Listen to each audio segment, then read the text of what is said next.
All right. Okay, so your thing stopped there. Now go back and get to the new one. All right. Good 14 minutes uninterrupted. All right, that's gonna be the new one. Oh, did I do that wrong? Maybe. Go back. Hit. Click on. Click. Oh. Yeah, I see. I was there. Okay, I didn't interested in. Here, you pay the. Hello, hi. Are we back? Hi. Yeah, look at that, 4,700. Welcome. All right. See, yeah. Now we're cooking with fire. Yeah. 4,600 kilobits per second. 48. Lights flashing, sirens blaring. Pull this stream over. This is Officer Bits. We had you clocked at 5,500 and a 2,500 bit rate limit. And a school zone. Man, you're getting such an internet ticket. I need your streaming I need your streaming license and insurance, please. Oh. Here you go, we got it. We got it? We got it. Wait, where's my, I have a thing for this. Where is it? Pull over! You're doing 5,500 kilobits per second in a 2,500 kilobit rate zone. Pull over now! This is the internet police! Pull over! We're not listening. Dude, drop the frames out the window. Yeah, drop the frames out the window, quick! Yes, bingo cards should still be going. That's good. Hello, Diggs, by the way, 7. What's up? First time chat from viewer. Hello. And thank you for coming out of the lurks. Let me do you're helping us call a bingo. We get to call now first time chat from viewer for because you said a thing. So chat is probably very appreciative of you right now. Jalati said that was awesome. Thank you. I tried. Look at that. We're all smooth and fancy free. Yeah. Oh, John, I did a Laka test right before stream. Let me just show John with the Lula. It was. It dropped a little just to 18 while I was live. Yeah, no. And that's expected. Not like point Not staying long, but hugs. Cameron, hello, hi. John, I sent John the picture. Did you get to look yet? We've been so crazy. I was too busy punching my phone to look at anything on it. You have no idea the calls that I've had to deal with. I'll get to it. You'll hear all about it probably on Wednesday. I would say if you're gonna watch a stream, tomorrow's probably the day to do it. Yeah. But hey, if it sticks and this is good, maybe the dude actually fixed it. I called him Sherlock because I said this is the analogy. I said we need the equivalent of ISP Sherlock Holmes. I said I need like to put up a reward. I will give $100 to anyone who solves our issue, dude. Like that's how desperate we are.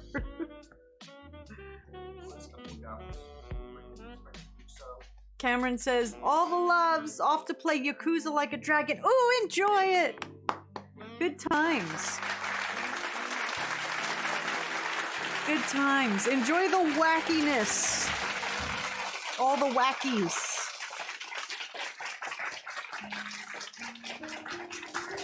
We're gonna see if we can, somehow manage to finish Beacon Pines. I don't know if it's gonna happen. Bacon. I still keep calling it when I put in the name of the title. I put Beacon Falls again. John has had trouble going to sleep, so he started counting dropped frame rates. Didn't sleep and just stewed in anger and rage. Oh, that's how we were last night. I was the Karen cursing in the background while John was on the phone with the ISP. He had to tell me, chat, to leave the room because I was... Can I tell them what the guy suggested? The new person who started over from scratch saying, Hold on. Let me get it accurate. Hold on. Did you hold on. Can you turn off your router? Turn it back on again. Okay. Well, sir, no, save it for your stream. And then he was like, well, maybe you should update your package. We did that. We did that. We did that back in September when the whole problem started. We were like, fuck it can't hurt. Let's update our package. And then this dude is like, maybe you should update your package. More? Pay even more to get no shitty service? Pay more for equivalent garbage. So, but you know what? I'm gonna be happy because it says the stream is excellent. The stream has been stable now for more than 10 minutes. This is this is good. We'll see. Donnie like. Alright, here's the thing though. What? We still gotta get through tomorrow. Yeah. And then there's Friday, Saturday. We'll see. Days. We'll see what happens. There's an ad in progress. I'm sorry, chat. Oh, It redid a thing. Yeah, we've been good. No, look, there's no buffering. There's no aim drops. Dawn was yelling. Yes. Sir, I am going to fucking punch you through the phone. I swear to everything holy. I am going full on Bronx on your ass if you tell me to reset router one more fucking time. I was like, the approach I'm gonna try today was just crying. Just please help us. Please. For the love of everything that's good, we need help. But so far so good. So we'll let John tell his story because he likes it. Yeah, But we decided here in the house, because remember, we don't want to stress out the kitty cat. Hello, Zor! I was crying. Last night, like literally. I was at my wit's end. But because we don't want to stress out the cat, and we don't want to stress ourselves out, we're gonna be super zen no matter what befalls us tomorrow, or the day after, or the day after that, or the day after that, or the day after that, or the day after that, or the day after that, or the day after that, or the day after that, or the day after that, or the day after that. No crying! There's no crying in baseball! What, John? When you go through this kind of crap and you really stress, and then you go to a doctor's appointment and they take your blood pressure. Oh, that wasn't good. Yeah, dude, red is bad. Red is bad! Day 1 anger, day 2 crying, day 3 bribing, day 4 moving to better state with an ISP that works, day 5 restart cause moving is too much work. I told the guy that today. I said, you know it's ridiculous when I was seriously contemplating two different things. One, streaming in the middle of the night, hoping that it would be better quality. Or two, I was like, John, maybe we seriously have to consider moving someplace where there's fiber. Like, literally. I was like, has it come to this? Like, if this does not get solved, do we move to fix it? Like, we shouldn't be thinking about moving our residence because the internet isn't working correctly when it was for 7 years prior. Have you given the ISP an affirmation card? Maybe a little motivation will help it. Yeah, that would be good. Hey, why don't you do... What? What should I You do? should magic 8-ball the internet. Magic 8-ball the Yeah, internet. Will the internet be fixed? Let's see. Is this really gonna hold for more than a few days? My reply is no. My reply is no. The 8-ball knows all of Maybe the 8-ball is wrong. Shit. Icarus says, come to Florida, we have fiber, pizza, and cookies, and heat, and alligators and mosquitoes and no seasons? No. Dawn, can I offer you beer, cheese, slathered pretzel burger? Yes, please, thank you. Realtor to Dawn. So what is the reason for wanting to move? Dawn, or ISB sucks so fucking much. Realtor, okay. Dude, that would be a selling point. I'll be like, okay, just find me the place in the United States that has 4 seasons. Low crime rate, because, you know, since I've been out of the city, I've gotten used to not, like, checking my back every 3 seconds. So that would be nice if I had a low crime rate. But the best internet in the known country, please, thank you. That's where I want to move. Not even the best. I don't care about it being the best or the fastest. Just the most stable. I don't care if we only got 8 up. As long as it was a steady, consistent 8 up. I don't care. I don't need a gig up, a gig down. It's overload.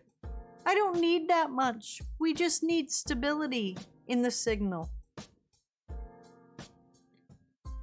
Quality signal. Iceland. Next, who's to cooperate?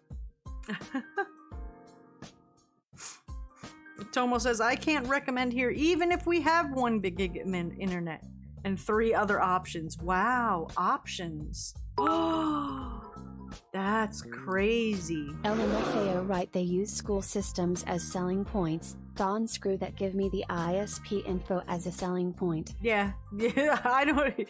You could have shit schools, don't matter to me unless my cat decides it wants an education. It don't matter. It don't matter. So yeah, so since the phone call, I think that's why they sent out Mr. Super Nice Guy today. Because the guy on the phone last night probably just heard me cursing in the background, raising bloody hell, and was like, yo, this poor man, meaning John, has to deal with this crazy lady. We gotta send out like our super nice guy so she calms the fuck down. Because I was in the back like, this is bullshit. I was like, we're paying more and it's still not fixed. I was like, but so we're good. Maybe he fixed it. We'll see.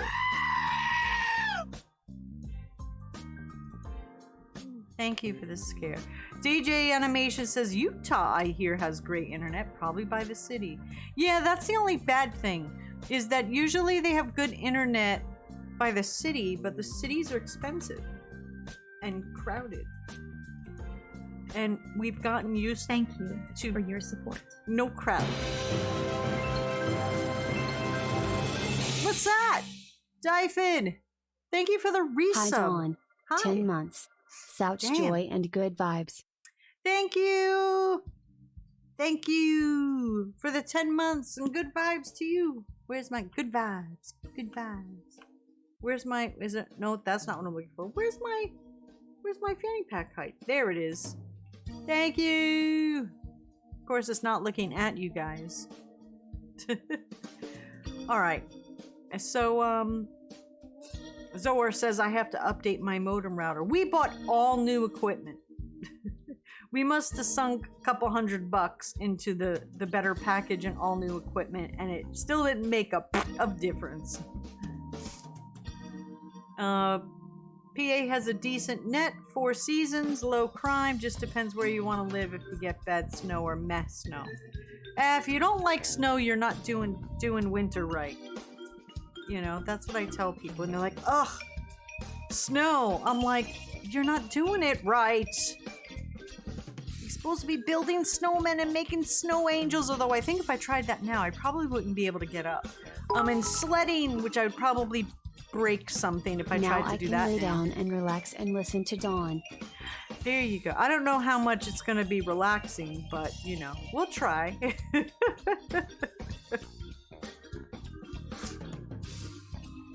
Depending on the area, you get a couple of inches while others get a foot. Yeah, that happens here. The only issue I have is that my neighbors don't shovel the corners of sidewalks. Anger.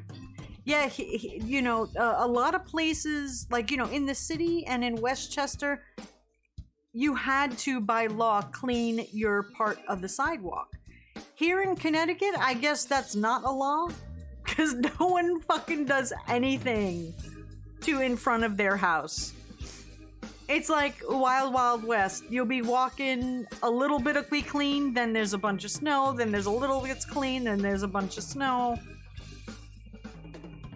It's a crapshoot.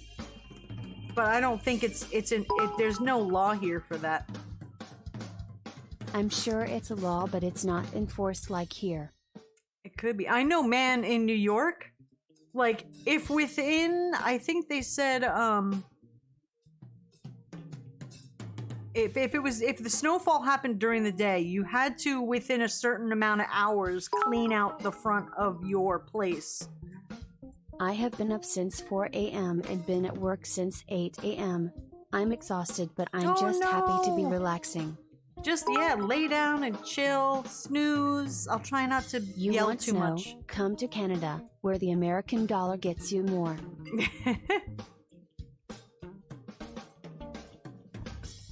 I don't want more snow. But like here, yeah, because there's lots of hills. Like, you know, 2 minutes away we'll get 4 more inches than here, you know, or vice versa.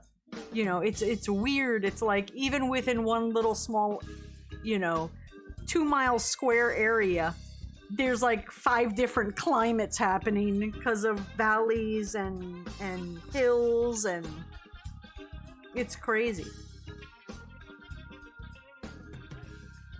All right, so let's see what today is. Today, let us see. Thank you, Timmy, for treating Pando, and thank you for the hydrate. I will have coffee. Oh, I'll show off my new. Let me close it. This is my new. Remember my green one? I finally got one that actually fits in the car. It's my new thermos. I'm very excited by it. Super happy, and it says, and it claims that it will keep things hot for 7 hours. Where I'm at in Iowa, we'll be getting 6 to 9 inches of snow tomorrow night into Thursday morning. Ooh, yeah, I think we're getting that storm after. So I think they said in a few days we're gonna be getting some stuff. And this thing keeps stuff cold, it says, for 18 hours. So we'll see about that. But so far so good. I like it. I like it. All right, let's see. Where's my days? Let me check my Twitch inspector. Ooh, it looks so pretty. Thank you, Steampunk Chick, for the hydrating Pando and treating Pando and treating Pando again. Thank you so much. All right, let's see. Boop ba doop doo doo doo doo doo doo doo doo doo. Christmas is over, Dawn. Why? What are you doing? Okay, let's see. Today is the 17th. It is Ditch New Year's Resolutions Day.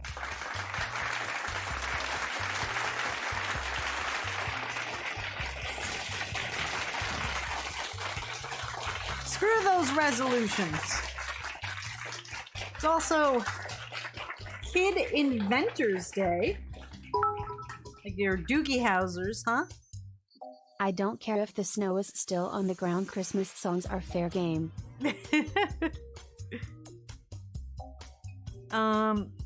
Kid Inventors Day, Ditch New Year's Resolution Day, anniversary of Prime Minister Patrice Emery Lumumba assassination in Congo Democratic Republic. We can definitely call a words are hard. Let me just, there you go. Words are hard. Ooh, did I get, no, almost got a bingo. Almost. It is also National Hot Buttered Rum Day. La La Bamba. La la la bamba. National Bootleggers Day. And International Hoof Care Week for animals. What about people? Take care of your hooves, chat. Take care of your footsies. All right. What? Who? Thank you, Lost Pixie, for the scare. All right. Have I been? Let's see, 20 minutes, and we're doing 20 minutes. All right. We'll just start the game now. Let me put my little reminder here so I don't miss the commercials. Hot buttered rum and bootleggers day. Yeah. It's a nice combo. All right, let me change the stream information to say Beacon Pines. OBTW Dawn, did you get the OBS update 29? I just did and messed with some settings. I think I made my streams look a bit better. Oh, let me see my about page. Yes, I already have OBS Studio 29.0.0. So I guess I did. Yeah, I remember earlier in the week there was an OBS update.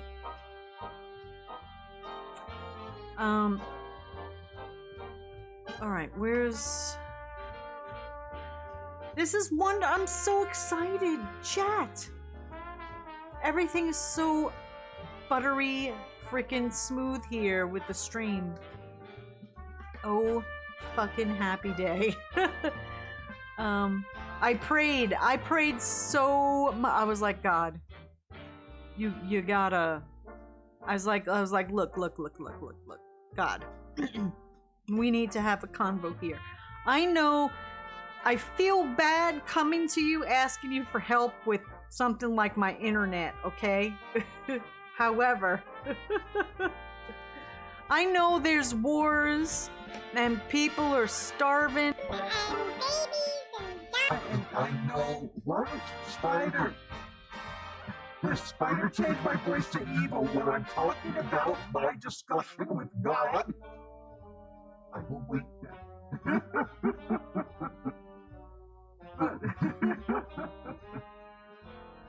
You can also test out streaming in 1080p. I don't even know what I'm streaming at. Probably less than that. But that's the whole thing. Is like when we got the better internet, we were like, ooh, maybe we can stream out and it'll actually look better, like we can push it. But because we got the better internet, when the internet was being bad, we didn't want to push it. Yeah, we're doing 720p now. Yeah, because we told the guy, he goes, ooh, that's not that much. I said, you see? I said, we're not trying to push the live broadcast to the max. And I told John, I was like, whoever they send, I said, don't say we stream. Say we live broadcast. I said, because some of the numbskulls they sent out, when I was saying we stream, even though I was obviously talking about Twitch, YouTube, blah, blah, blah, and we're saying how this and that, they thought we were streaming, watching these things. And I'm like, no, not like us watching Netflix. I said, streaming out. So I said, John, stop saying streaming. We have to change our vocabulary so that the numbskulls understand. And we say, we live broadcast from here. Because when you say the word stream, they think we're talking about Netflix and Hulu. And they're like, you didn't need to upload for that. You just got to worry about your downloads, and your downloads are fine. Also, if you do the bandwidth test, it will tell you the optimal bandwidth to stream at. There you go. I'll tell John that. What John did do was he went through all of the options for the Twitch servers, because you know Twitch has servers. So he tried all the different servers to see which ones, to see if it was the Twitch server giving an issue. And he saw that no matter which one we tried, from I think like there's one in Atlanta, there's one in New York, there's one in some other place. So no matter which one he tried, it still showed errors. So we told the guy, we were like, we even gave y'all the benefit of the doubt, like, well, maybe it's Twitch. Maybe we're looking at this all wrong. Maybe, and we even tried that, and it was still, so we were like, look, we've eliminated every possibility. But yeah, I'll tell John about the, about that test. Spock says 720 is the best resolution for Twitch. All higher resolution mess with viewing.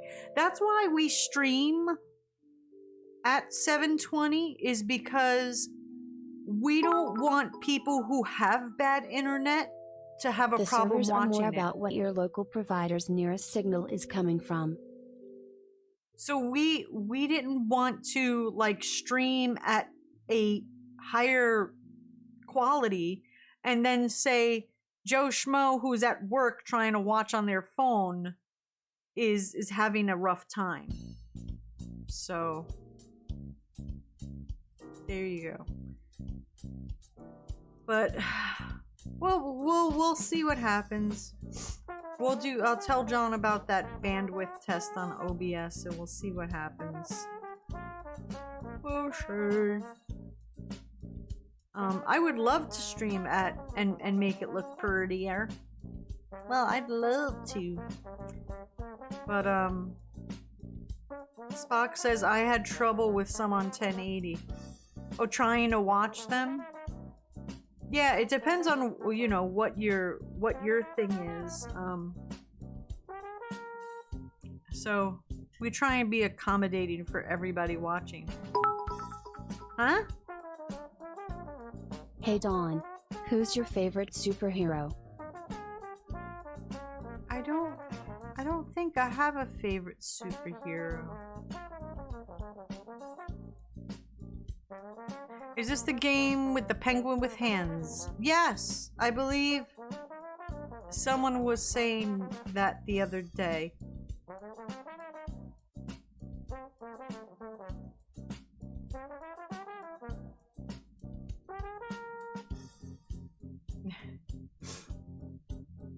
All right.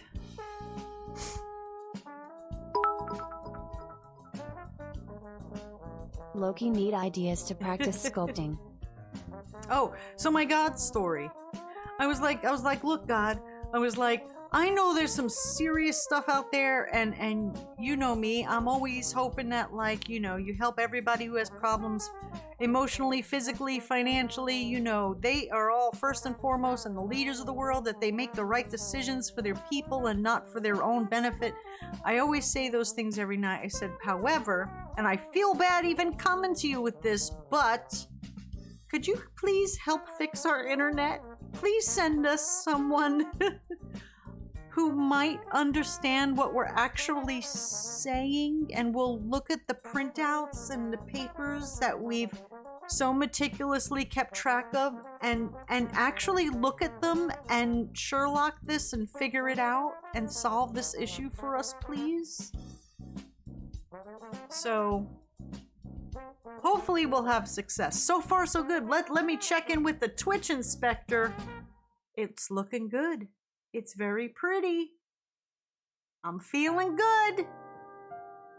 All right.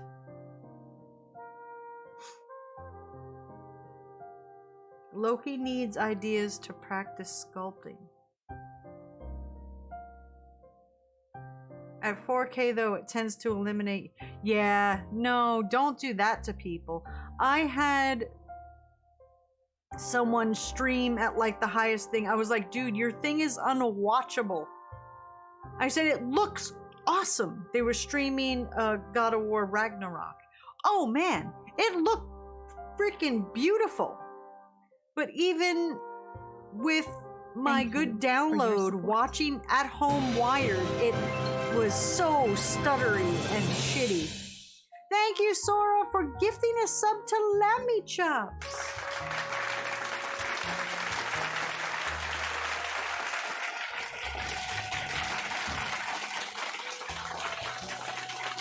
We're still okay, John.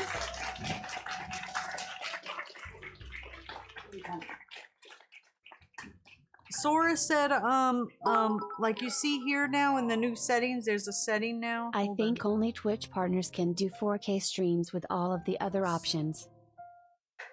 I don't know, cause he was streaming it, but it looked poopy. But I don't know. We would never stream at 4K. So anyhow, there's this. Where's the enable bandwidth test? No, I was trying to say low, but iPad auto corrected. Hold on. I'm Hold on, trying I to have get 3 people ideas talking for in my ear. characters to sculpt in Nomad, like the Fawn or Booker the Wit. No, they were saying that this would let you know what the optimal bandwidth is. Like, we wouldn't do it now, but that it's like a test to see what the optimal bandwidth is for your thingy thing. Okay. No, I didn't know. They said to let you know, and I didn't know if you knew, so I was just letting you know. 7 years. You don't think I know settings? John says he knows about that one. Thank you. But we keep the bandwidth right low so that people have an easy time watching no matter where they're watching from. What's up? Dr. Watson, how do we help this hand-on stream better? Sherlock Elementary, my dear Watson, we tell her to get a new package that includes ad-free Netflix and Hulu and Disney Plus bundles. Watson, not that kind of streaming. Yes, exactly. And that's the kind of stuff we were running into. First time chat from viewer Quirb. How am I saying that? Quirb. There's no U there, so it's really fucking me up. Qlerb. I guess without the U, it wouldn't be Qua. It would be just be Q. Because there's no U making. Qualerb says 56K modem days, then try to stream. Yeah, you know. First world problems, right?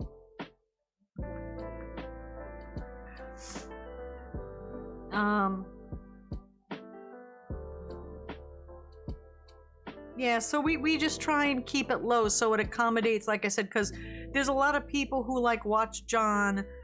They're at work, they're on their phone.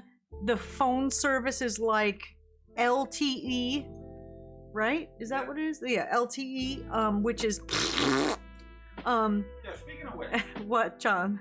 I didn't even know LTE Internet was a service provided by anybody of any reputational. What could you do with LTE? It is the equivalent of cell phone dial. They were like, yo, they weren't inexpensive packages. I'm like, you want me to pay you for LTE Internet? Bro, that's not even a 1G. Clerb says, hello. Longtime viewer of Pumpkin Guy finally caught you here. Hello, hi. Zora says, which is why I have 5G. What are the uploads on 5G? I don't know. Yeah. Yeah.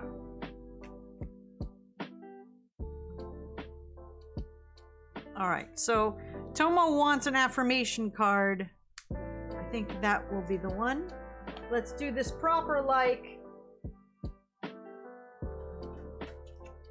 Tomo arigato. Here is your affirmation. Today, I make a difference. Today I will stay focused, work hard, and do my very best at everything I do.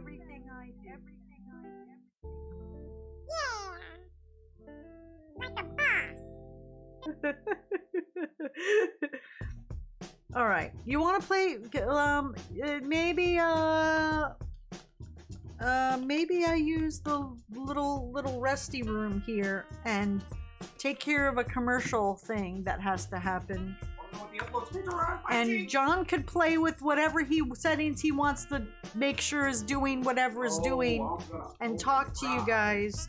And I'm gonna go get me some water and use the little ladies' room. Shadov says, personally, I don't stream above 720 because most folks are viewing on their phones, tablets, aside from being maybe Slopez.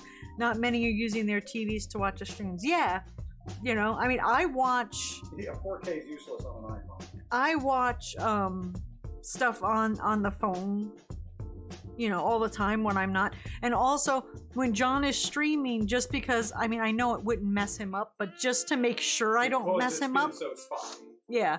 I will turn off the Wi-Fi on my phone and watch him through LTE. the LTE. Or 3G. Or what we have for what here I never get We never the get a full Geo. service that I'm supposed to get on the phone Alright, here. get at it. All right. Go.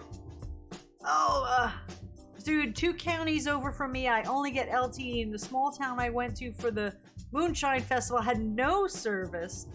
So I was just holding my breath and hoping that nothing serious happened, but we were close to the local fire, so there's that. Yeah, we have to make sure we pre-download Google Maps for certain areas because we'll just drop. The phone will just drop. There's dead zones everywhere. And then all of a sudden Thank I'm like you following for your directions and I'm like, Google Maps just disappeared. Oh, Phoebe! Thank you! Oh my goodness, 21 months. How time flies. It's a fly away, fly away. Thank you so much. I appreciate it. John's just looking at me like, get up, I want to look at numbers. Because I got things. I need to look at numbers. Let's go. Okay. We'll be right back. I'm gonna hit the commercial thing, but the rest of you will get to hear John look at numbers. We'll be back just a little bit.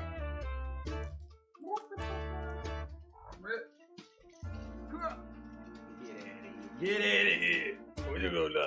Hey, shit. God. Oh, dude, I gotta tell you, man. Yo. Oh, now it looks good. Screw you. It's beautiful. It's a little jittery, you know? Oh, for fuck's sake. Why is that so bright? No, the other side. Hi, John. Ow! Why Tell are you us about shouting the my numbers. keyboards? This one? Yeah. Wait, what is it? Control Shift New? Yes. This is not birthday. No, okay. It's Okay. all birthday stuff. Well, find me a birthday I like. Ooh, I like that birthday. That's the birthday I like. Ooh, cookie birthday. Chat, dig in. Bro, okay, here's the thing. You gotta figure, my tone of voice, when I call for the, I don't know, 10th, 15th time, and I get somebody who's like, all right, did you try restarting your router? I'm like, okay, look, we gotta go to the person in charge. We need the guy, the girl, the lady, the woman, the man, the other, whoever is in charge. And this is like how I'm talking to this person on the phone at this point. I'm like, whoever is the epitome of the intellectual tech support guru, His Holiness of internet connections. That's who I need to speak to. They're like, well, let's see, you know, well, what's the problem? Like, you know, they want to mitigate that, you know? And I'm like, okay, look, you should have my record, right? You should have my record. Look at my record. You see how many times I've called, right? Yeah, that kind of thing. And it's like, they look at it and they're like, oh, blah, blah, blah, blah. And of course they test the line when things are happening. No, I don't want it. Yeah. So of course they test the line while I'm on the phone, and of course they don't see anything. And I'm like, well, you don't see anything now, because whatever was happening cleared up. But I got this whole log of error, blah, blah, blah. Well, you know, let's see, we could have a tech guy come out there, but I see you've had a lot of tech people come out. Is it your modem? I'm like, it should be on record that my modem is, I literally bought it September 22nd of last year. September 22nd. Couldn't have burned out by now, right? So, They're like, oh yeah, it is relative. Is it compatible with our service? I bought it specifically to make sure it's compatible with your service. That's what I did. Oh, I see, it is. It's compatible. Okay. All right, great. You're trying to do Wi-Fi. Bro, I am hardwired. The wires are new. The modem is new. The router is new. Everything is new. Brand new. This should be in the record. Keep in mind, this is like the 10th time I've called. Whatever. I've literally lost track because I don't know. I go through all the... Do they actually keep... Could anybody work for an ISP ever in your entire life? Do they actually keep logs? Do they take notes? Like, bro, okay, this guy's called this many times. I guess it must be serious because, you know, they got all this equipment, all this stuff, blah, blah, blah, blah, blah. Okay. So, person comes in today, of course, test out the equipment because, you know, he's got to do that. Everything here is fine. Okay, I know that.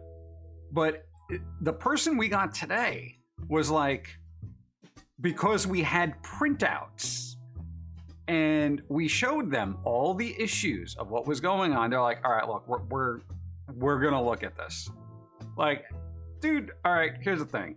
Dude seems sincere, right? So I'm going with that.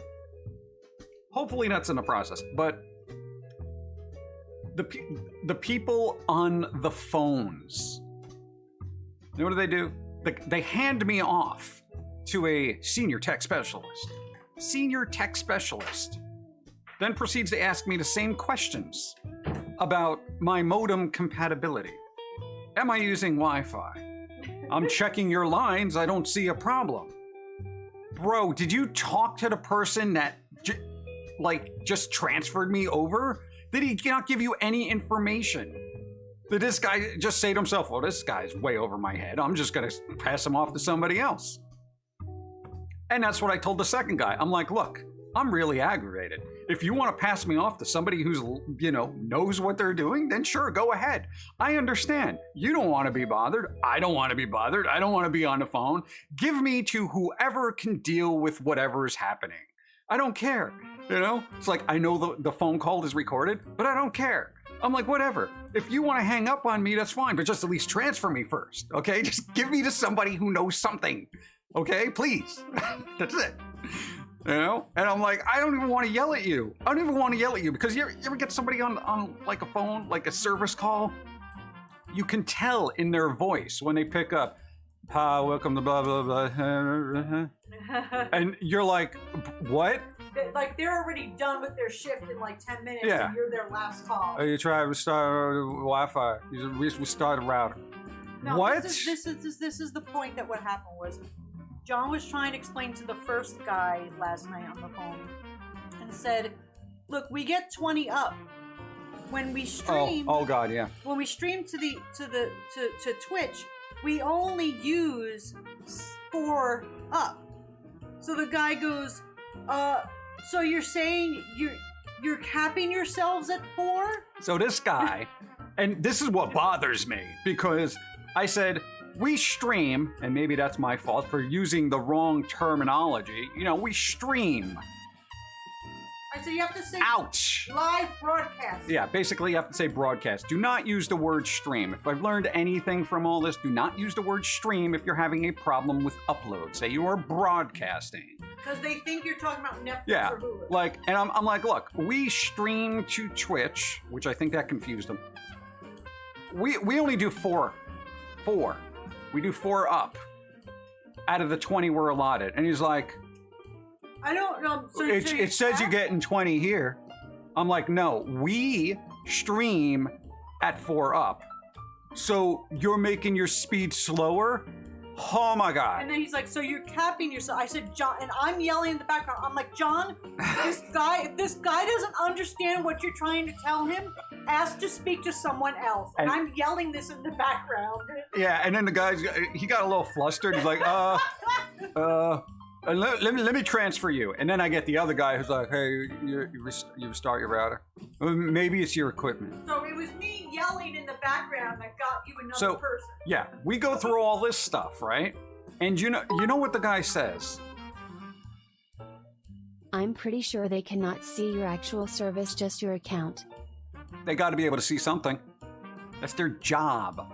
Their job is to see things. They are customer support. If you know nothing about the customer, what's the point? You always want to talk to techs like they're children who just got hit in the head Here's with the a thing. hammer.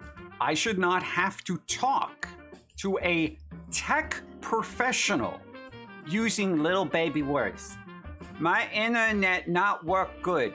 Me try to send video, not well. Dude, come on. These people are probably getting paid more than me. All right? And I'm serious about that. And I'm like, dude, this cannot be a thing. So what did the guy suggest? So, dude, we go through all this thing, and after Marble Mouth was like, you start rerouter, maybe you should upgrade your speeds. No, you shouldn't, but That people was are the fucking last idiots. straw. I started cursing. Pause and alerts. I just started cursing. Dawn started cursing, and I was like, no, we've already done that. I've already done that. that. And then he's like, well, we can get a supervisor out there. I'm like, yes, please. I'm like, do it. We'll try it again. I'm like, do it. And I kept my fingers crossed that whoever got out of that truck didn't have the skull structure of a Neanderthal, dragging their knuckles one at a time out of the freaking van. Here, I fix your internet. Because we've had a couple of those come out where you can tell they're missing a few chromosomes. There was Okay? one guy, he looked like he just woke up, literally, chat, the guy looked like he just woke up from a nap in the van when he got to us.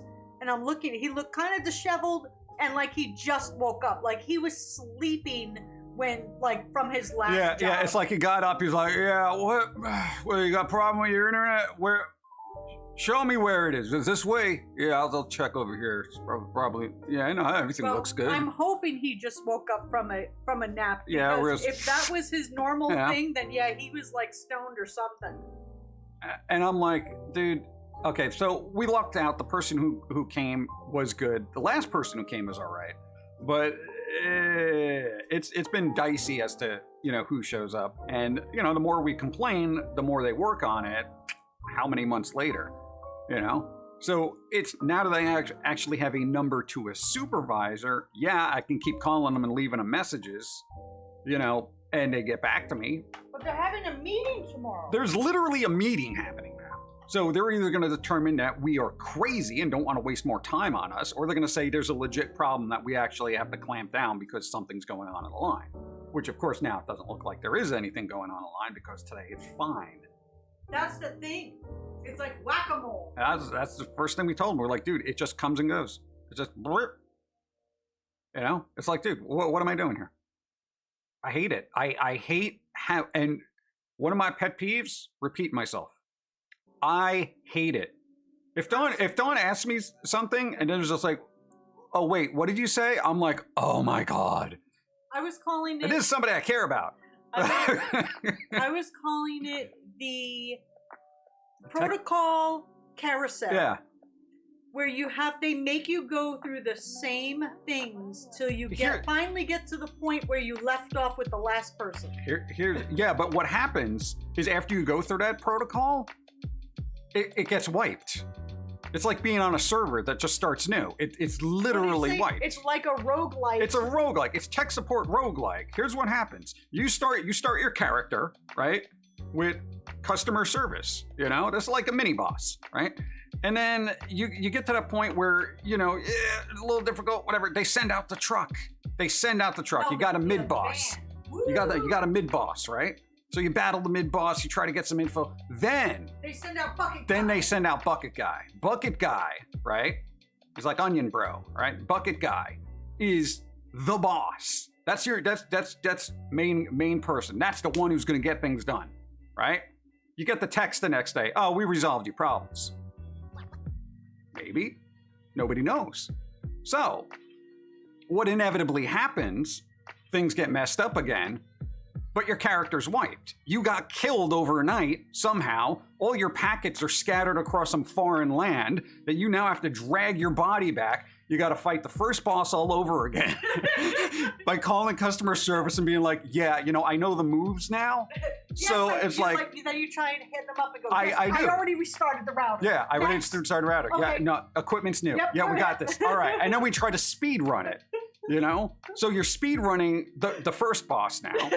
And then you're back to the mid boss. Still takes a little bit of time because, you know, they throw something at you. You don't know who, it's like RNG. You don't know what mid boss you're going to get. Could be easy. Could be an idiot that's very stubborn and doesn't want to be there and doesn't want to send out a truck. Then you get a bucket truck again. All right. There you go. You get the bucket truck. They go out there. Sometimes they have an escort. And then they do stuff. Then you get the text the next day. We fixed your problems. And the carousel goes around again. And then my packets are in a foreign land and I have to go retrieve them again. So I start at the at the beginning. It is literally ISP Dark Souls now. I am just so livid. So I made friends with an NPC today, and hopefully they'll help me on my quest. To have stable upload. Like that's all I got now. You know, I'm literally I'm reaching out to community players at this point. It's so ridiculous. Dark said they tried to blame their Xbox Yeah. for the issues. Oh yeah, it's the Xbox. Yeah. The fine piece of equipment made by a multi-billion-dollar company is to blame for all my internet issues. Sure, that's it. Oh God. All right, you get back to your bacon field.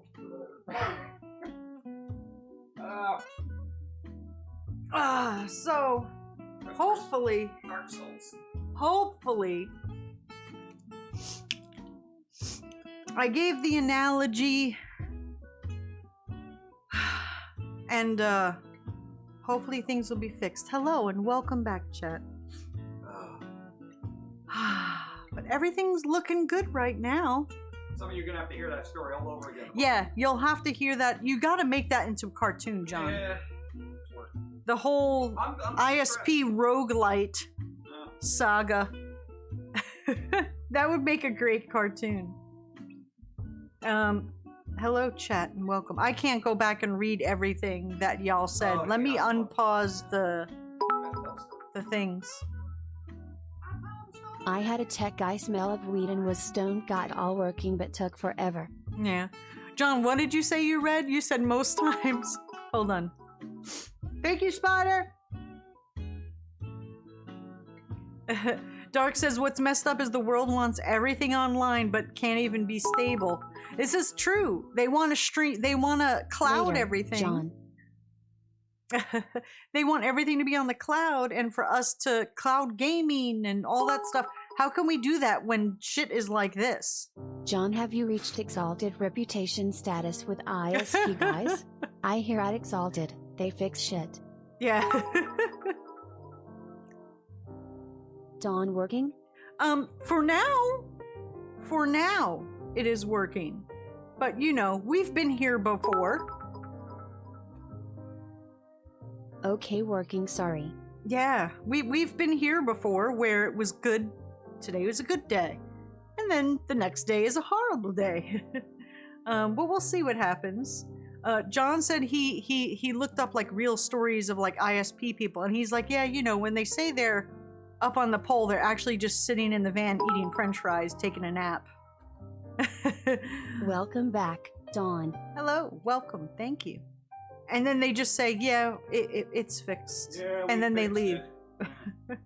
Once they're done with their chili fries, they fixed it.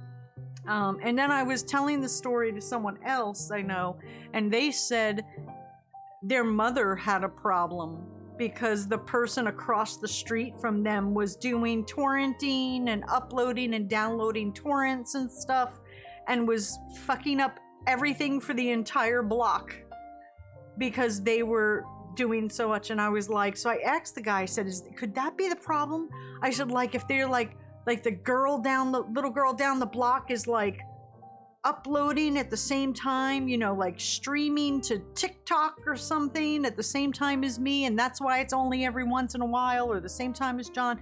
And he said it would be very unlikely that you know, everybody, a bunch of people would be doing things at the same time. I said, yes, because even when COVID was happening and everybody was doing Zoom from home, like all the school kids, we didn't have a problem. And I was kind of worried about that. I was like, oh gosh, we're trying to upload and all these kids are using the upload bandwidth to go to school. And we didn't have a problem through the whole thing of COVID till just the past year, when it actually got better.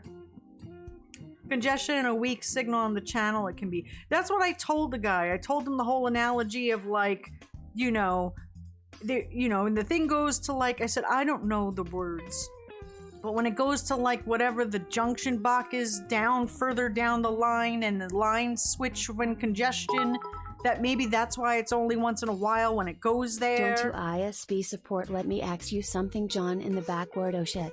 John has gone super Bronx. Oh, I did. I am going out for a walk. I did last night. John had to tell me to go away because I was just I got full on. The head was swinging, the hand was pointing. I lost it. Yeah. It was like the yelling woman and the cat. Yeah. That was the yelling woman and the cat meme for sure. I was full on Karen, ghetto. I lost it. I think bingo doesn't work. Oh, let's see. Jump scare. Oh. Huh. Interesting. Well, it says that Black Vikings won already. It's working now? Okay. Okay, cool. So let's do a spin for Black Vikings. Sorry I missed the win there. You know, we've been a little crazy here. Where's Black Vikings? Are you here? Where are you? John turned off alerts too. I turned them back on since. I paused them. He paused them, but I turned them back on a while ago. Where are you? Black Vikings! Did they leave? Did they leave? Did they leave?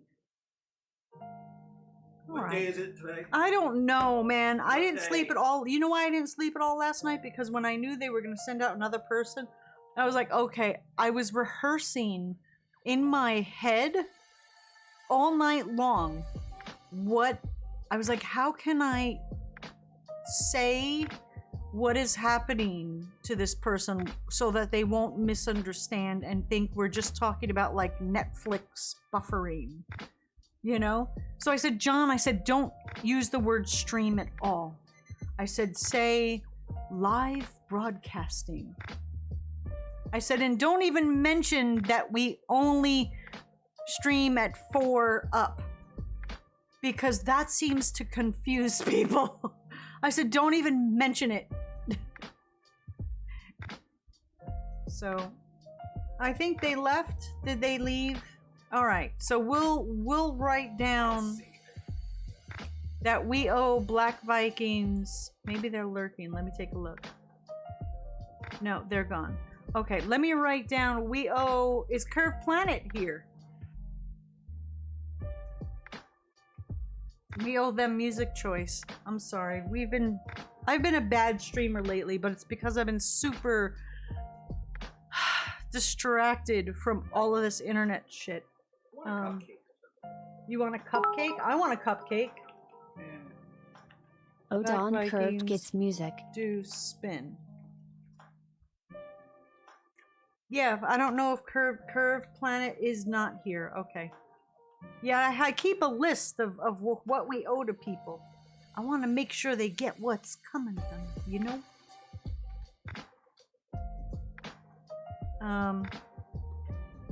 You know, Dark says, you know how many texts it took to show me the upload channel was bad? Oh, wait. Okay, Icarus wants a joke. What book do you want? So Dark says, you know how many texts it took me to show the upload channel was bad? Way too many. I can't even count. I hope yours will be fixed and found soon. Wish you had someone you could text for your ISP that lives near you like I do. Well, this guy seemed really good, and we got a phone number of a supervisor, so... ISP text, so you guys only stream 4 things. I don't get it. Dawn from the back, no fucking shit, numbnuts, now fix this internet. That's pretty much the where I was at. When I heard John say, no, we're not saying that we're capping ourselves or that we're only getting 4. That's not what we're saying. I was like, John, I said, tell that person you need to speak with someone else right now. Because I could see John was just wasting his time talking with that person if they didn't understand. John tried to explain it 4 different ways. When we said the same thing to the guy today, he instantly understood what we were saying. He goes, so you're not using all of the upload that's even available to you? John's like, yes, exactly. All right, so Icarus says it wants the knock-knocks. All right, so let's do the knock-knocks. Then we're going to play a game. Yeah, I'm gonna go look for distress eating. You find me something chocolatey, too. Turn off the heat. I'm, like, dying over here. Okay. For the following knock-knocks that suck, thank the sponsor, Icarus Mariner. This portion of the stream is sponsored by them. Who's there? Hike. Hike who? I didn't know you liked poetry. We read this one, didn't we? Or was that just one we've heard before? Yeah, because we saw the spider. Oh, you know what? I think we didn't finish them. Accordion. Knock knock, who's there? Icing? Icing who? Icing camp songs around the fire? I don't remember that one. Knock knock, who's there? Edward. Edward, be nice if you clean the cabin. Icarus says, I'm determined to finish this book.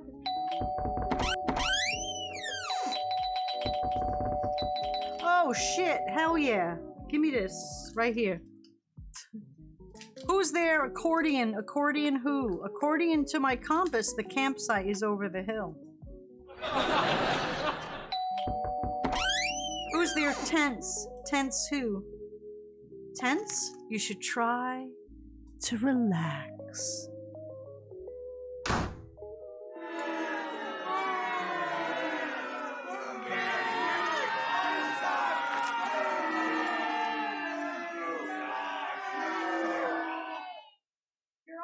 Oh, let me do a special one for you guys.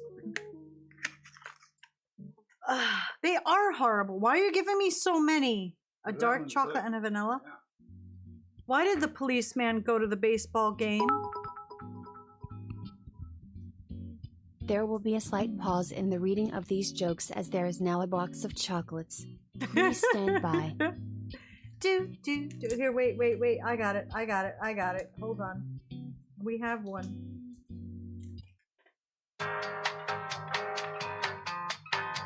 Chocolates have arrived.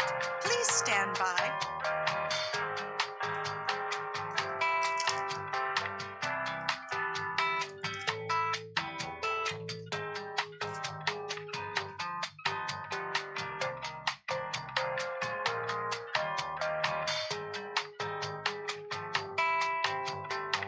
Your patience is appreciated while Dawn stuffs her face.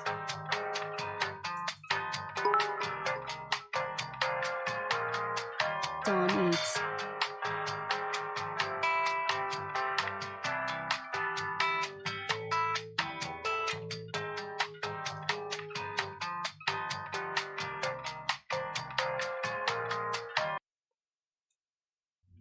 Thank you for your patience.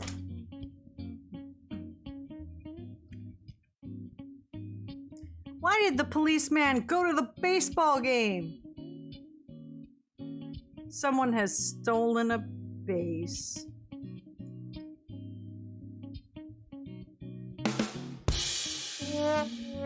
All right.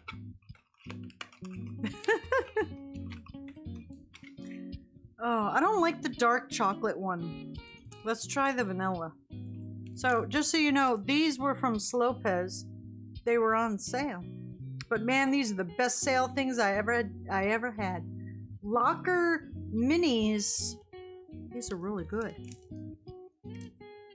And all the better tasting because they were on sale. I don't know, to me things are taste. Oh shit, this made a lot of crumbs, yo. Oh, I'm just gonna use cheer chat. I'm just gonna use you as a Swiffer does right here. You got some crumbs on your ass. There you go. There you go. We're good. Oh shit. I just spilled more. Okay, this one is too crummy. This one is broken.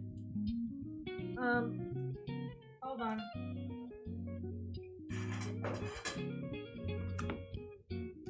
Look at this. All the crumbs. Very crummy. Why are you so crummy?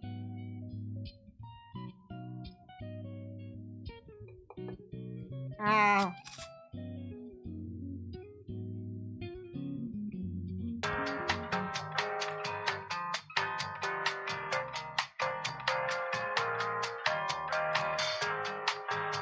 We realize your internet is important to you. We strive for excellence. Please stand by. And a technician that absolutely knows their job and will understand what you're talking about will be with you in just a moment.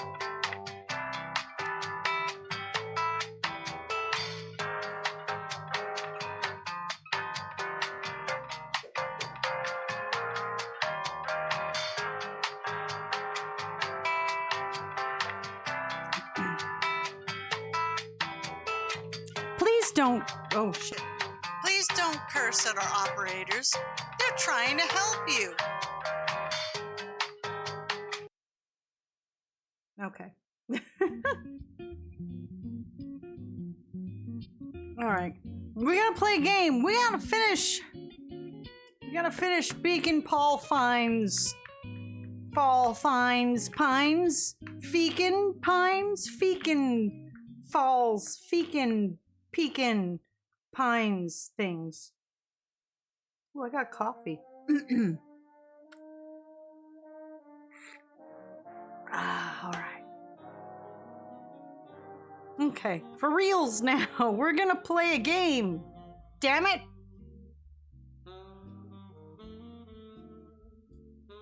And here we go. Bacon? Kevin Bacon. Kevin Bacon Pines Falls. Pine Sol? I have fond memories of the smell of Pine Sol. I don't know why, because you associate it with cleaning. Oh, thank you, Icarus, for the long fart. I'll see your fart, and I raise you a burp. Thank you. 6 degrees of bacon pines. All right. Well, What? I must be off, work stupid early in the morning. Enjoy the rest of Bacon Falling Pines, sponsored by Parachutes. When your frame rates drop, be sure to wear a parachute. Thank you, Gelate. Have a great night and then a stupid early Bacon morning. Pecan the game. Bacon pecan. What, Bob? Why are you flashing like that? This gives me all kinds of not happies.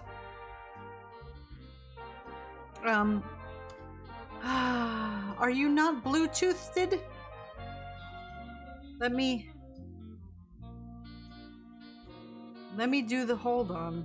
Let me do the Bluetoothed. Maybe it's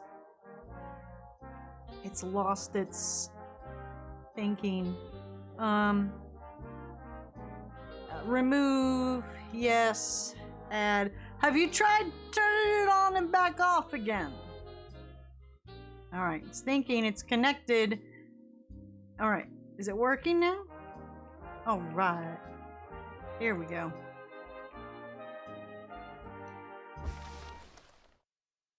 All right. Games! At that moment, a merciless wall of impossibly cold air ripped through the crowd, instantly freezing everyone and everything it touched. The end. All right. Good night, everyone. Thank you, Annoying Feather, for treating Pando. Ooh. All right. Now I got iced tea.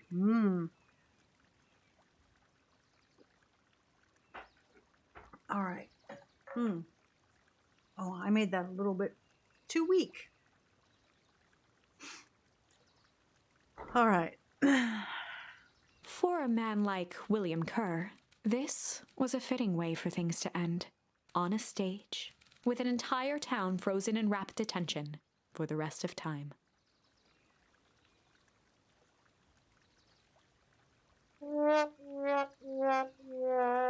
The end. There's that ice again! Whenever I think we're getting close, it comes along and ruins everything! Meh. Maybe we should just quit? Maybe you should just close the book, walk away, and never think of me again. That's how I feel about the ISP. No, I don't mean that. We got a little closer this time. We just need to try again. Thank you, Mr. Mace. Please. All right. We'll try again a different way. All right. So we can redo the interrogation, or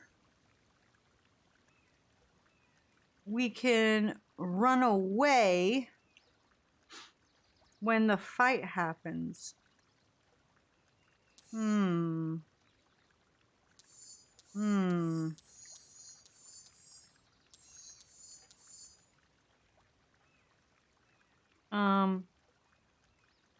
What do you say we redo the interrogation? You want to do that?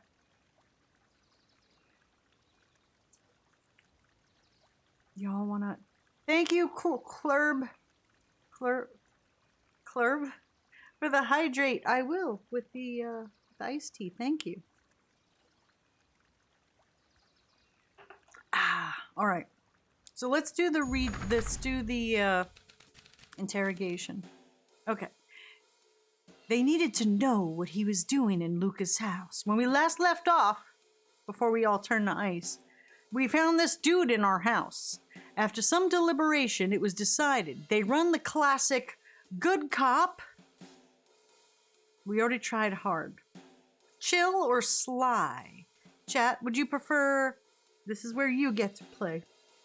You want chill or sly?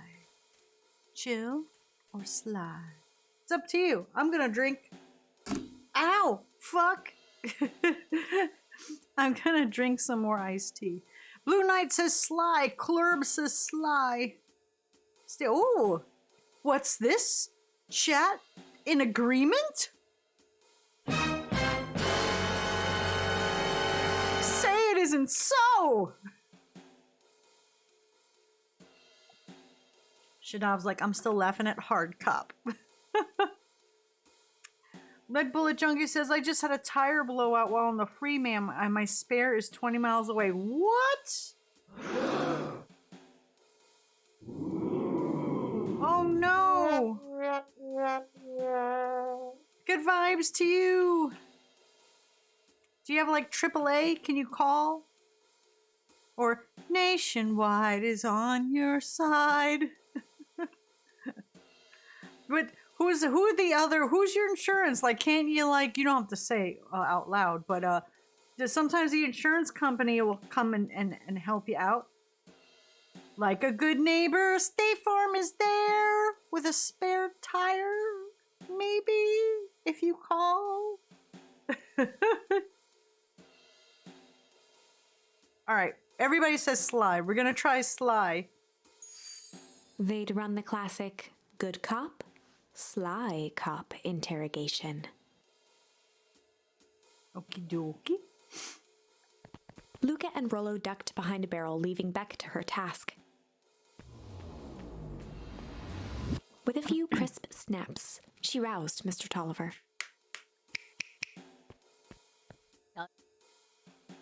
Oh, what voice did I use for him?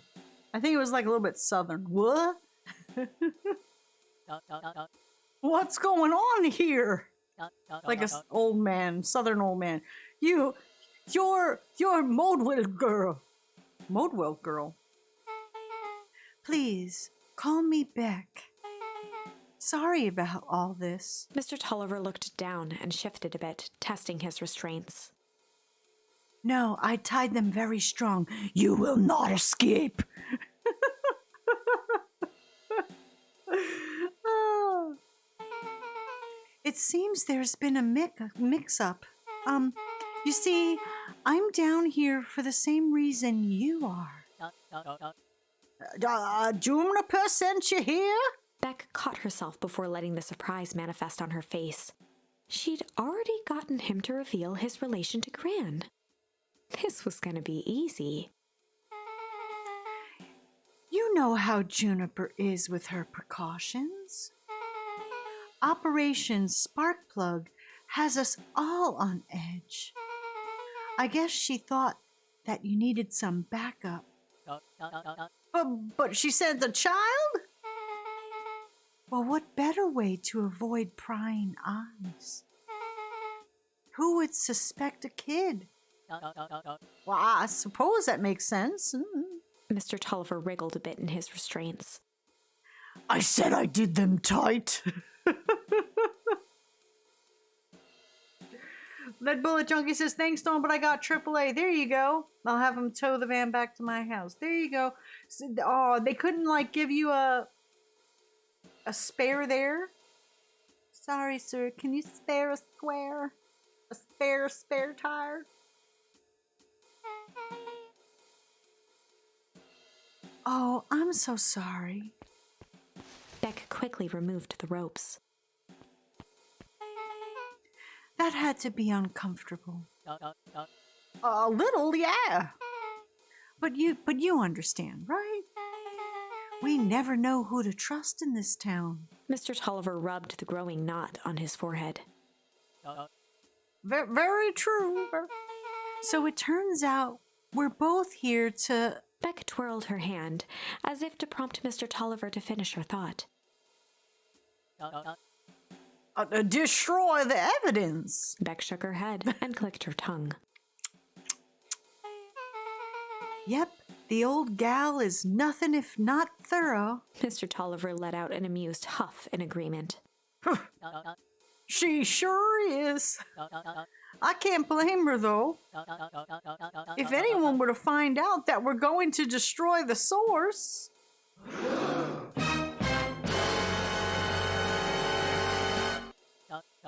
Well, we both know how bad that might be.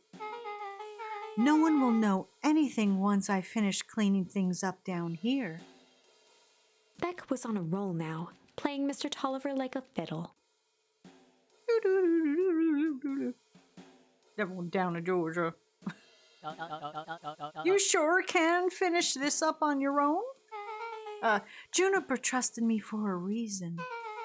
You can leave the rest to me. Oh, good. There's just one more loose end. I'll go work on it. Loose end? Oh, it's nothing really. The other day I had the radio on scan while restocking the candy shell. You wouldn't, you know, I intercepted an odd phrase in a Perennial Harvest transmission. Underground secrets. Well, that's ominous. I think it might be a password, but Juniper dismissed it. Said it wasn't mission critical. What's the password for? Oh, we don't know. Ooh. So we have a password and nowhere to put it? It's gotta mean something, right? Good thinking. You should probably go work that out. I've got this under control. Oh, that's a relief. Between you and me, this little basement gives me the willies. Heading for the stairs, Mr. Tolliver hesitated and turned to Beck with a puzzled look. She grinned and gave him a peppy wave. See ya. With a shrug, he continued up the stairs, whistling a jaunty tune. Did you guys catch that? Sure did. This whole time, Tolliver's had a candy shelf. But all he ever sells us is apples. Beck blinked slowly in disappointment. The password, Rolo. Oh, well, sure, but once things are back to normal, I'll be having a word with Mr. Tolliver about that candy shelf. Fine. In the meantime, I've got an idea. She turned to the table and began tearing small scraps of paper. He said he heard a password on the radio. Shadaf says, "Oh, Rolo, our special little Rolo." Everyone has to have a friend like that. Any good spy transmission is never what it seems. Beck marked each scrap of paper and leaned back. We just need to find the hidden meaning. Okay. Well, what's another word for underground? Buried, covered. Could it be a cover-up? Maybe it's one of those each letter is a different number thingies. So, like U would be 21, N would be 14, D would be... Oh, it's an anagram. Nuncreed's drugstore. Luca and Beck Now looked he at suddenly Rolo with becomes amazement. fucking savant? What the hell, dude?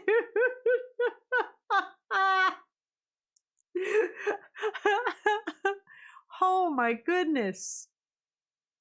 Seriously? Rolo, that was incredible. Well, it's either that or Kren's nude rug store.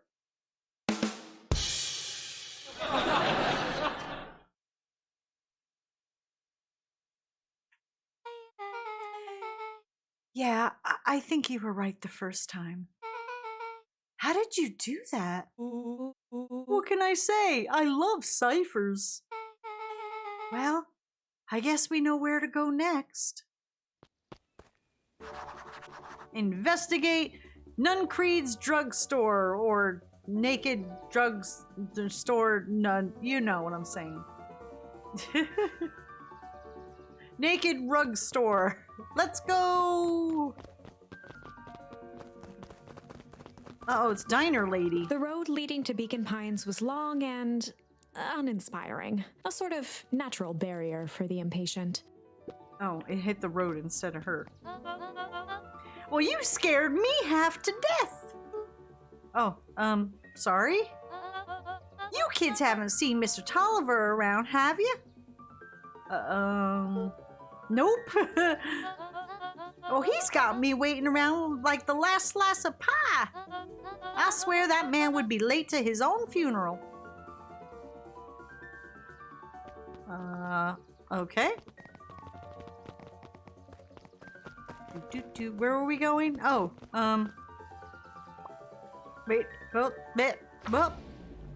no, not that. I want to see what the thingy says. The drugstore. The drugstore is over yonder.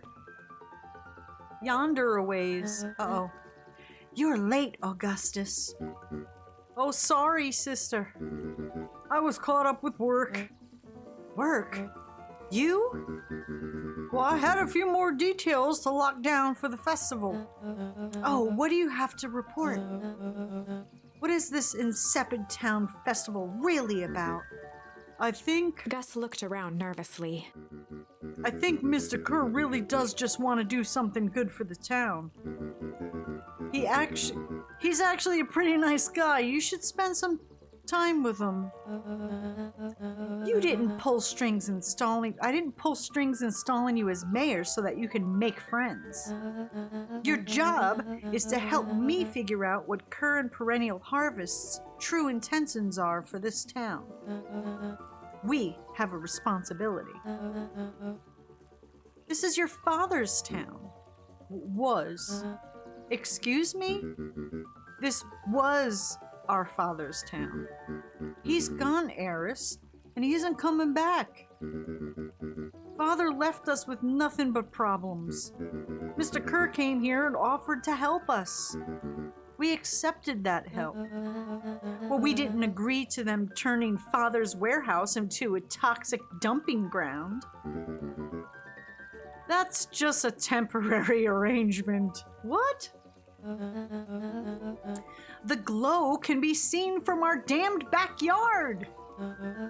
They're dumping their nasty little secrets on us. When all this inevitably goes wrong, who do you think will be blamed? Eris's cry hung in the air. We have to make a new choice now. We have a new choice to make now, sister. This town is going to change whether we like it or not. Are we going to choose to be part of that future or be forgotten in the past? It's a shame. Father named you Augustus, but you will always just be a Gus. Good night, Eris. I'll see you at breakfast tomorrow. Aww. It's getting late, children. Oh, let's see if the lady's still reading a book. Knowledge, he spat with a sneer. There exists a gulf between knowing something and being able to do a damn thing about it. Huh. I do hate when the villain makes a good point. Is there anybody up here? We better get to Nuncreed's. Okay, fine.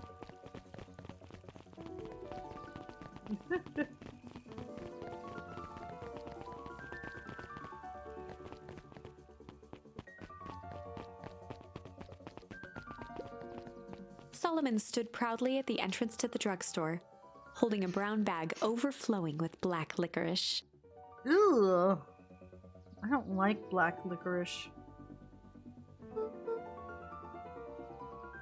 Hey, Solomon. We're looking for Mr. Nuncreed. Is he still in here? I'm afraid not. Then where'd you get the candy from? Can I have some? You might say we have an arrangement. Solomon shoveled a surprising amount of licorice into his mouth. Sometimes it's the small pleasures in life, though we might not always have family to rely on. Licorice has never let me down. Well, I can't say licorice would be my first choice. But whatever floats your boat. You could tell a lot about a person by their choice of confection. I guess, yeah? I like sour gobs. I'm certain you do. I always wondered why Mr. Nuncreed kept licorice in stock. You must eat a lot of it to make it worthwhile. There are many ways to learn loyalty. For some, it's as easy as cold hard cash.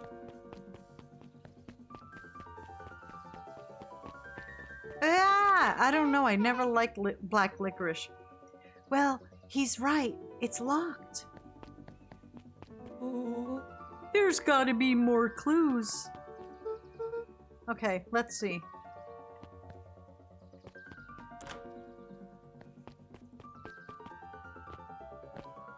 I'm just gonna click on everything in this direction. And then I'm gonna go in this direction.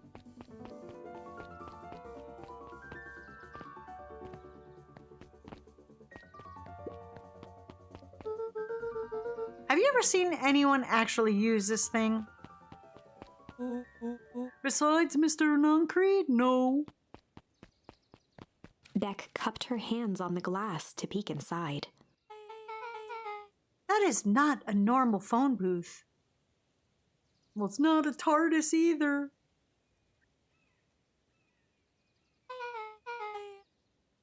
It's got like a blinky keypad. Why would there be a blinky keypad? Creed's nude rug store. I mean, underground secrets. The Beck password. flung open the door and they all squeezed in. Do do do do do. All right, let's see here. Luca cracked his knuckles and entered the letters into the keypad. Beep beep boop boop boop boop beep boop. Underground. Secrets. It sounds like it did something. Great, now what? I guess we. Ah! The inside of the phone booth dropped loose from its shell. Without even the space to panic, they closed their eyes, held their breath, and accepted their fate. Suddenly, the chaotic descent slowed to an effortless landing.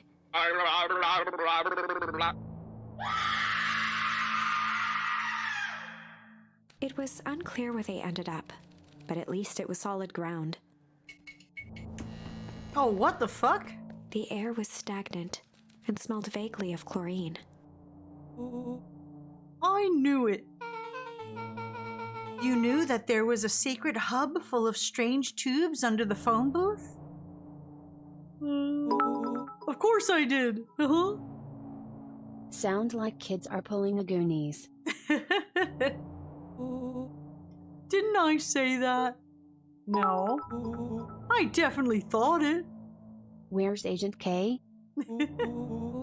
Luca, do you remember when I said how cool it would be if the trans-dimensional conduits from Hank Atomic issue number 12 were real? Rolo, at one point or another, you've said that about every technology ever discussed in Hank Atomic. That's why I'm such a good predictor. It looks like each of these has something written on them. Okay. Mining Operations Alpha. You guys have mines here? Not that I know of. This town is all farms and fertilizer. And a series of tubes. Pa always says you can only trust a miner up to the point when they hit gold. What up, Dawn and everyone? Hello, hi.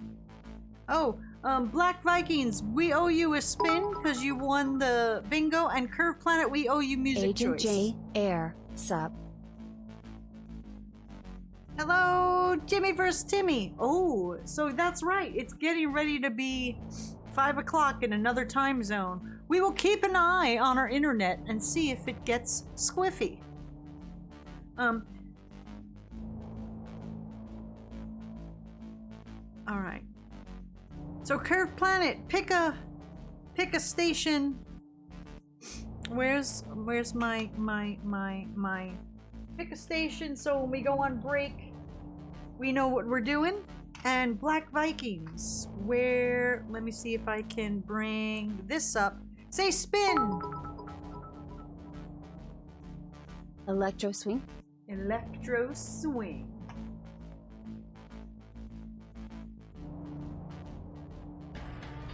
Okay, so I have that ready and prepared. Black Viking spins, please don't get music choice because then we'll owe it. Don't win music choice.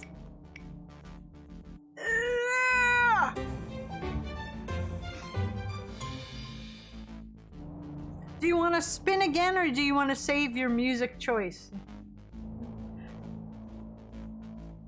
It's up to you. Thank you, Cat Mom Chris, for treating Pando. Respin. Okie dokie. Respin.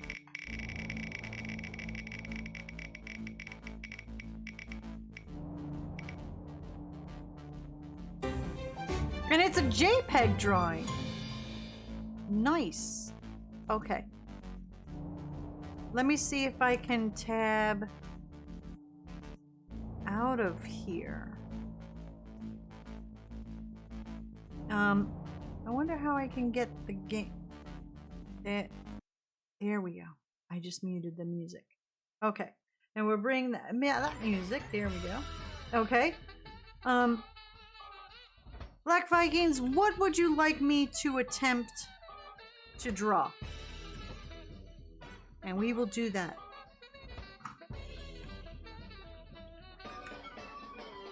Do do do do. Let me bring up.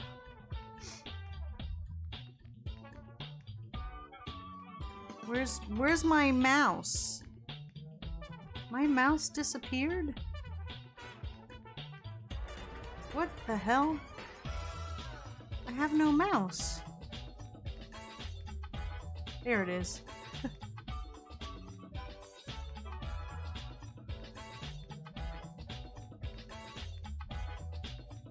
Yeah, I have the right mouse in my hand. It just disappeared for some reason. Something easy you pick. I don't know. What do you want me to draw? Just name anything. There's Krita. Krita template. Oh, that's very bright. I will draw a thing. I will draw a thing. I will draw a thing. Then I will send it to you.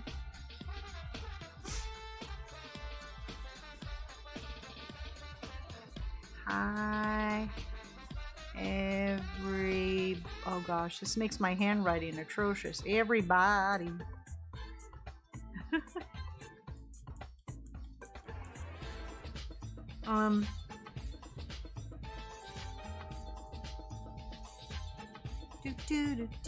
Do. Boom, boom, boom. I should probably figure out how to use this.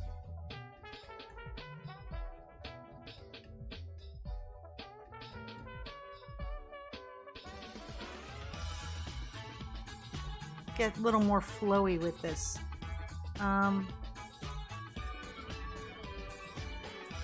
Okay, all delete. Okay, that works. Yay. Okay. What shall I... Oh, now I'm not using the right mouse. There, that's a pen. Is this a pen? That's a big pen. No. How about a little bit smaller? There we go. Draw a cartoony sunset. A sunset. Oh, okay. At Blavix88 said draw a cartoony sunset.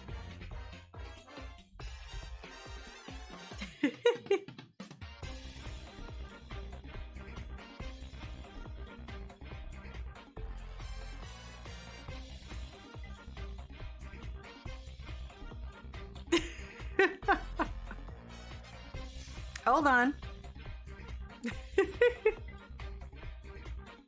Remember, I am not an artist.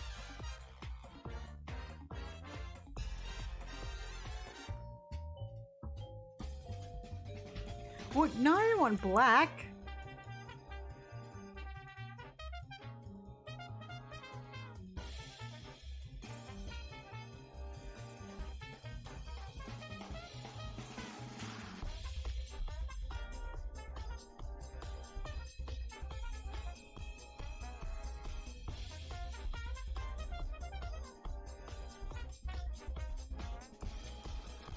No, I don't like that color. More of a...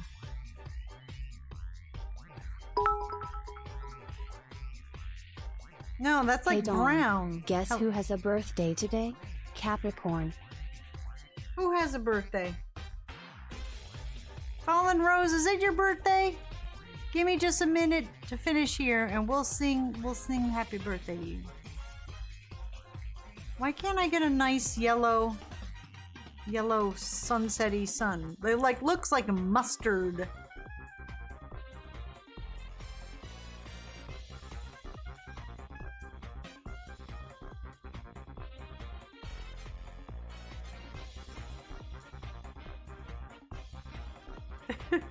I know, this is the worst. I am the worst.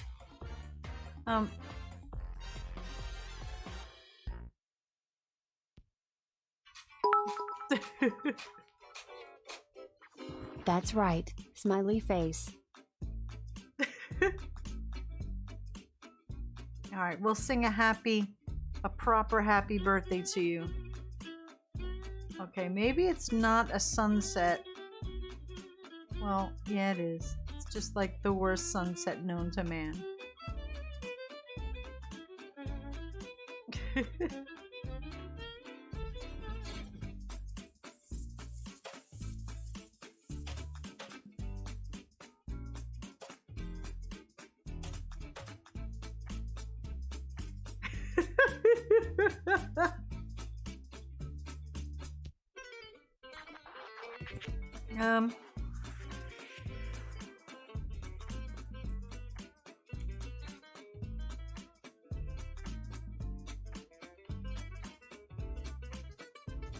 I don't like that.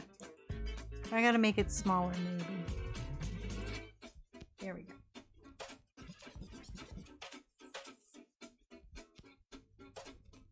Oh gosh. Ah! 123. Okay. There you go.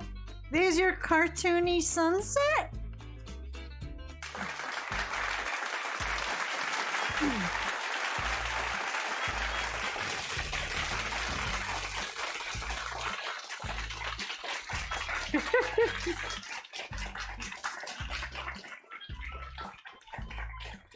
All right, so just let me know.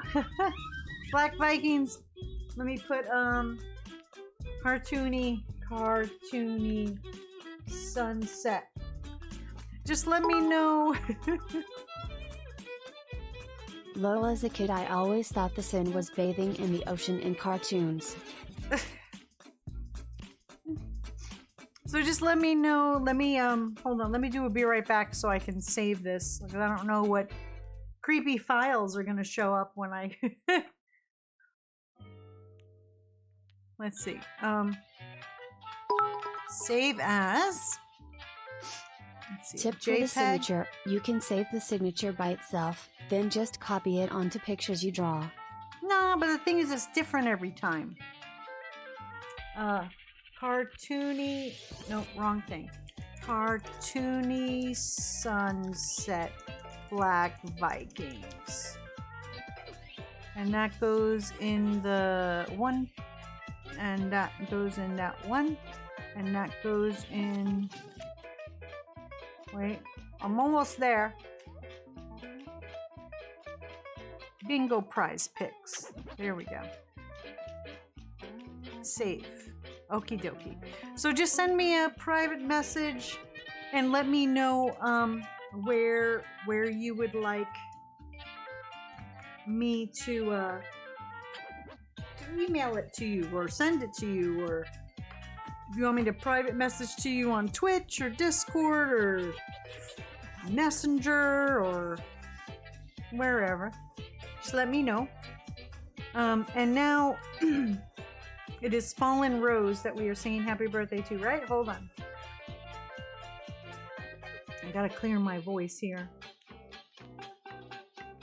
Okay. That's okay. Hold. Oh, well, okay. There we go. Where's my happy? Oh, that's right. The happy birthday is really small. Hold on. I have to make it bigger. Where's the happy birthday? There it is. There we go.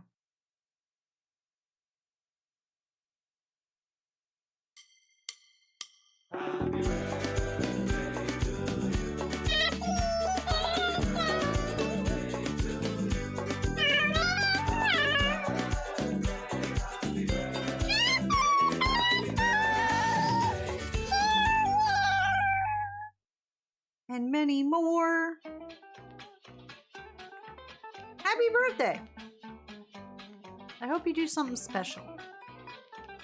You gotta do something special on your birthday! Because no one else will do it for you.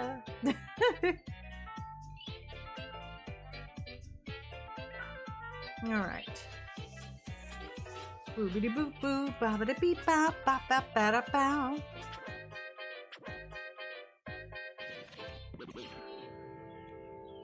Happy birthdays! Alright. Back to the game. Actually, I should probably take a little breaky. Nah, we'll just keep going. We'll keep going. We got like 17 minutes. I felt like it was break time. I think I might have missed a commercial. Oopsie! Alright. That was cute. Thank you. You're very welcome. That was cute. Thank you. Smiley face. Smiley face. And you know what? Here's a birthday affirmation card. This one says for you, today I am brilliant. Today every idea I have is creative, thoughtful, and full of potential. So take that with you throughout your day. Go and be creative like. So saith the cards. Cloudguard says, I'm back. Somehow my internet decided to have a massive brain fart. Ours has been doing that for weeks and months, and I hope it's done with its flatulence. I'm not sure how that wisdom applies in this exact situation. Well, that's the thing about Pa. You don't always realize what he means until it's too late. Okay, where does this one go? Perennial Harvest main office. That's where my mom works. Well, what does she do? Science stuff. Oh, that's right. I never put the music back on. There we go. Is she involved in all of this? We just moved here. How could she be involved? True. Valentine Fertilizer Warehouse. Isn't that where you almost got snatched? Yeah. But why would Perennial Harvest have a tube going to the old Valentine place? This is starting to feel like something big. Ah. This is sus. This suit has a broken mask. Remember we had hit the guy and broke the mask when he tried to grab us? So, have we found our mystery warehouse creeper? Well, at least we found their hazmat suit. If it walks like a nun creed and talks like a nun creed. Well, let's not jump to any conclusions. I'm just saying. Whee, jump around. That's a lot of buttons. Let's press them all.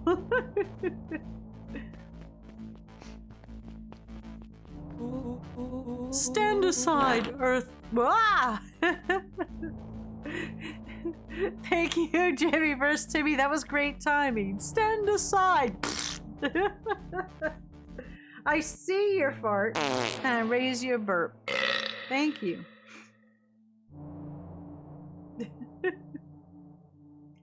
Stand aside, Earthlings. I've read enough Hank Atomic to know my way around sci-fi tech. Rollo's hands hovered over the field of blinking buttons. Eeny, meeny, miny.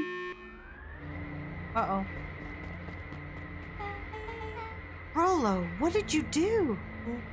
Nothing. I didn't even mow yet. What was that? Hide! Where? There's nothing but weird tubes down here. Just get back. Oh, shit. Shit. Let's go.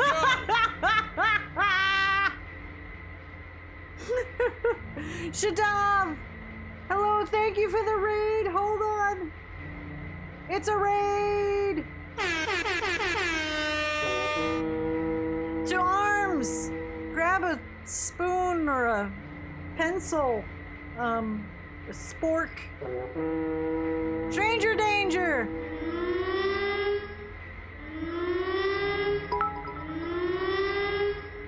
What? We are dead meat. Ah, thank you for seeing the burp. I see your burp, and I raise your fart. Sporks to the ready. Shit. Shit. Boo. Shit. Boo to you too, Spider. I see her boo and scream at you. Awesome. Uh-oh. Beep boop beep. See you. I see you too.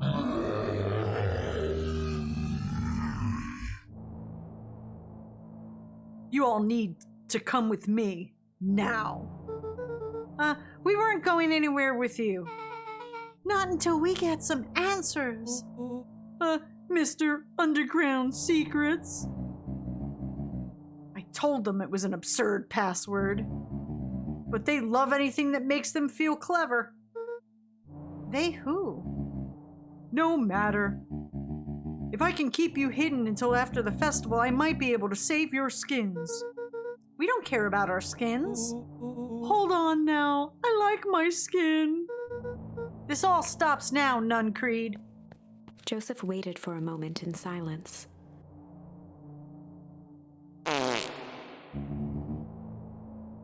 You sound just like him. Like who? Walt. Is that his dad? You don't get to talk about my dad. Thank you, Bloody Angel, for the hydrate. I shall do. Oh shit! I keep doing that. Don't stop doing that. I shall do that now. I keep whacking the lid into the mic stands. Ah, yummy water. All right. Ah! Thank you.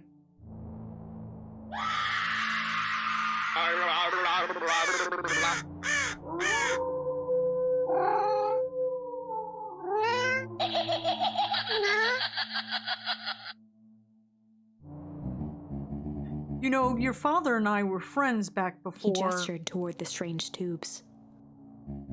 All of this. That's a lie. It's true. I used to bounce you on my knee. What happened?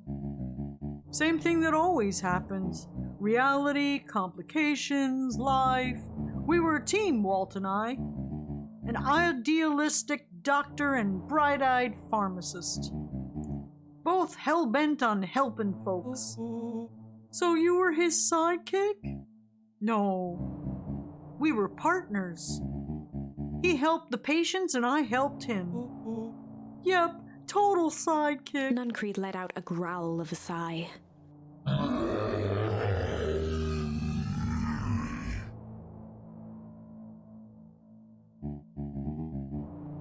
Luca, I need you to know this. Uh-oh. I need someone to know this. One day, Sharper Valentine comes to us. Says he's got an opportunity. He found something he didn't quite understand. And he was willing to pay us both handsomely to help him understand it. And my dad said no. Your father and I both believed in helping people. But the thing I can never get him to understand was it's a lot easier to help others if you help yourself now and then. Classic sidekick into villain plotline. Walt loved being righteous almost more than he loved his family. He was wrong about one thing, though.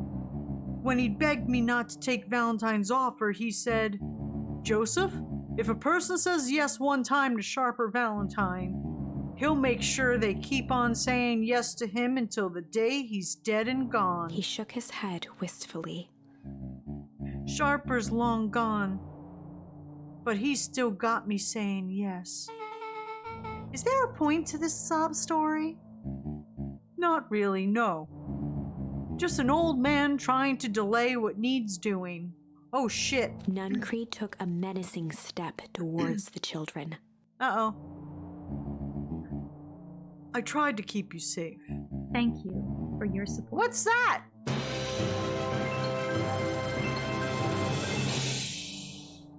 Hello, thank you. 15 months and counting. Wow. Thank you, Zombie Black Rose, for the resub. Thank you, thank you, thank you. Thank you. Thank you, thank you, thank you, thank you.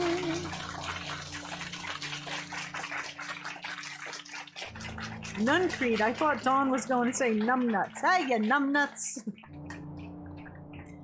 I tried to keep you and Juniper out of this, but you forced my hand.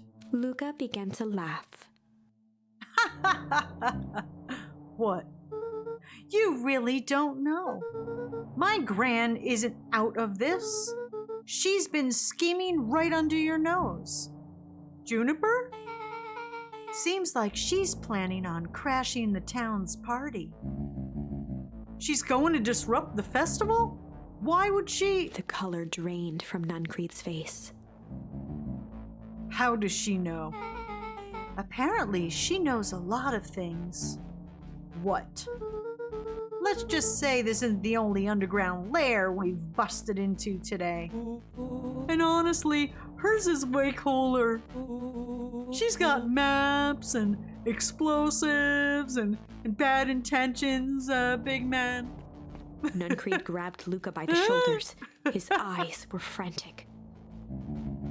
You need to tell me what she's going to do right now. She doesn't understand what it is she's messing with. Tell me now. She's in danger, boy. I don't know. She had a map with a mark on the fountain in town square. The fountain, but why would... A jolt of realization struck Mr. Nuncreed. She knows about the source. And drugs. And drugs. Let's check my Twitch inspector. Ooh, everything's still running nice and purty like. Oh, I'm so excited. Things are running nice. I am not dropping frames. Did we do this thing unnecessarily? We did? I guess I did already. I forget when I do these things. What the heck is the source? If she tries to destroy the source, it could catalyze and... Dear, she's going to freeze us all. Oh, shit. That's why we kept freezing. You all need to run. Run where? Away. As far away from this town as you can get. Head west and don't look back. Whoa! Well, that didn't go how I expected. So, we're totally following him, right? Totally. See you on the other side. Ah! You good? Yep. I love this town. Chapter 8. Well, crap, Granny.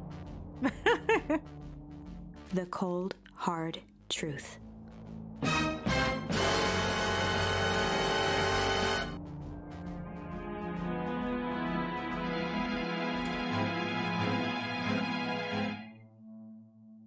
Beck leapt up, allowing the suction to yank her into the dark.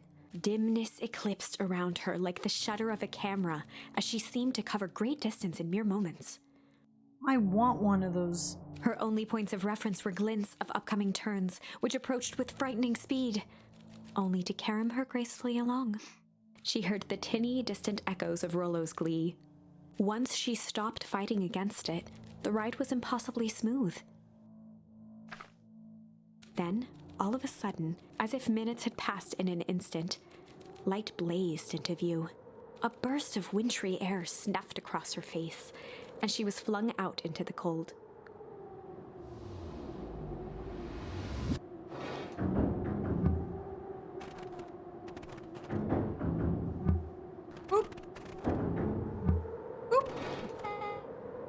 That was intense.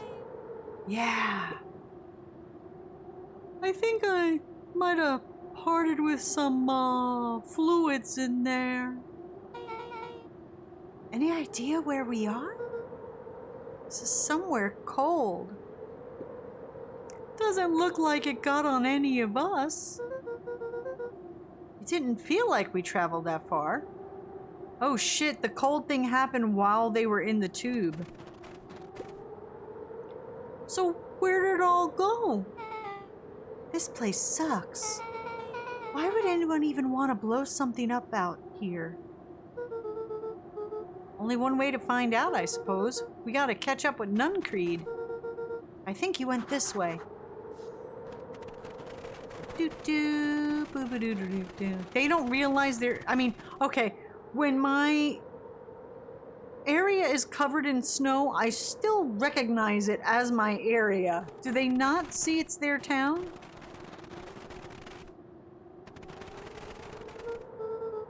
Okay, this is starting to feel really familiar. I may not be the most well-versed on all things Beacon Pines, but this does look like some sort of frozen replica of a town. Oh, I got it. It's so obvious now. Mr. Nuncreed is an alien. Frollo, stick with me here. His species can only live in sub-zero temperatures.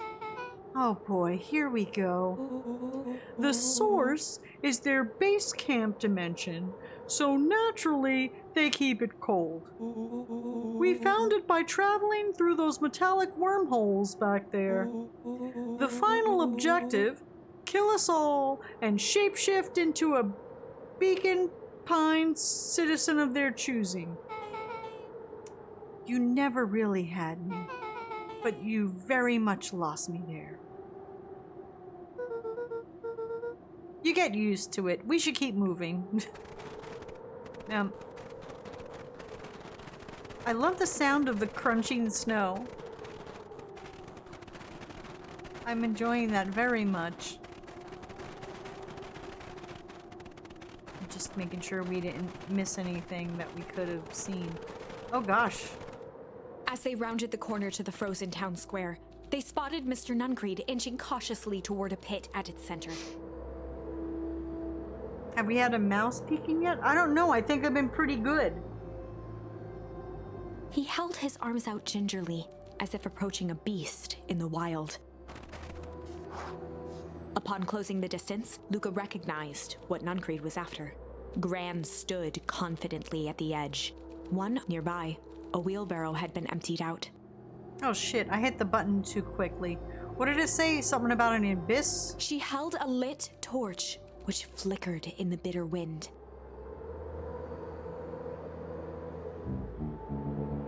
Juniper, I don't know what you think you're doing, but I assure you this is not going to solve anything.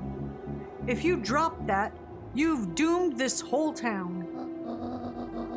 Oh, it wasn't me who doomed this town.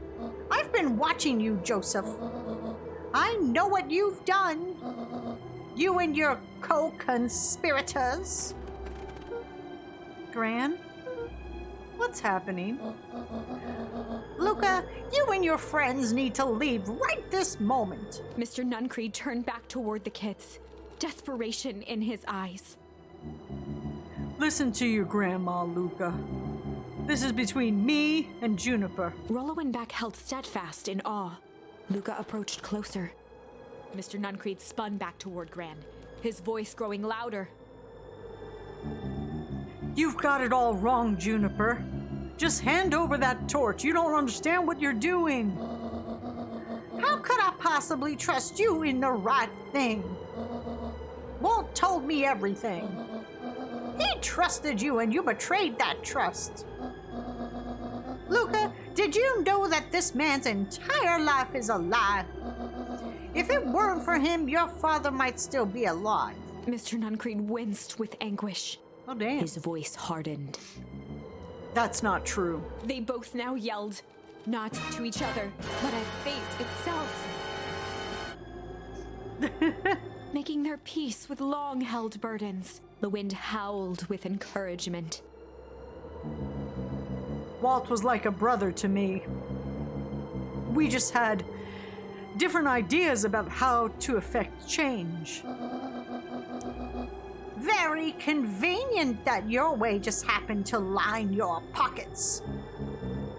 Now that's not fair. They menaced at each other, both catching their breath. The moment balanced on a knife's edge. Amid a blur of emotions and memories, Luca's mind flooded with questions. The wind calmed, as if to give him the stage. And in the stillness, he began to... Oh, we have no other option.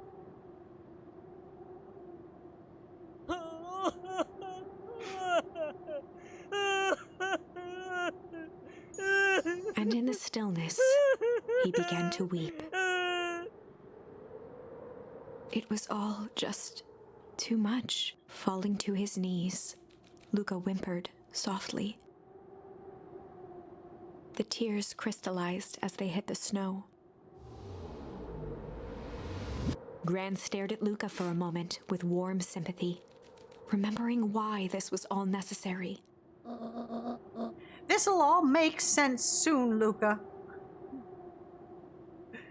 I hope so. Me and the 38 people in chat are very confused, Gran. Then everything can go back to normal. I promise. She stiffened up and brandished the torch at Mr. Nuncreed.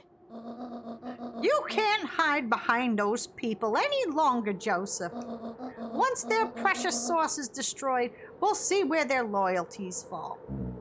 Juniper, don't. Ignoring his final plea, Gran flung the torch into the deep darkness.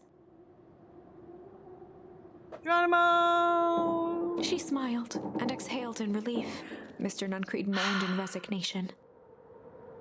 The torch echoed as it ricocheted down the hole, punctuated with a thunderous thud.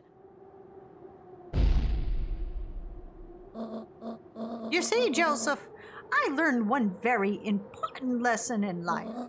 If you want things to change, then you must be Before willing Gran to... could finish, the ground shook her to silence.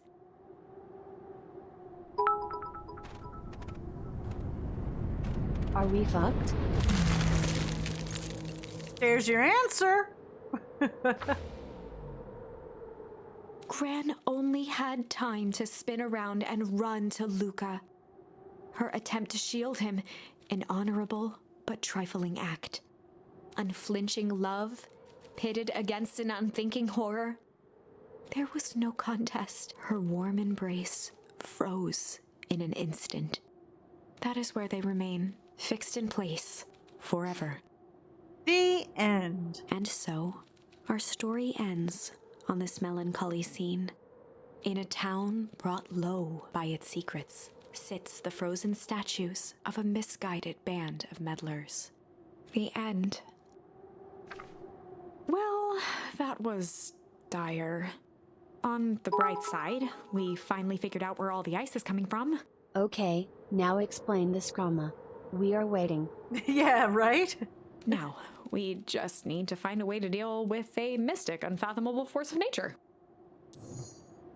All right. We can reinterrogate the dude and be chill cop, or we can, when we're at the treehouse, I guess it's when we were fighting the clipboard people, I think. Rather than fighting, we can choose to run away. So what would you rather do, the clubhouse thing or reinterrogate the dude?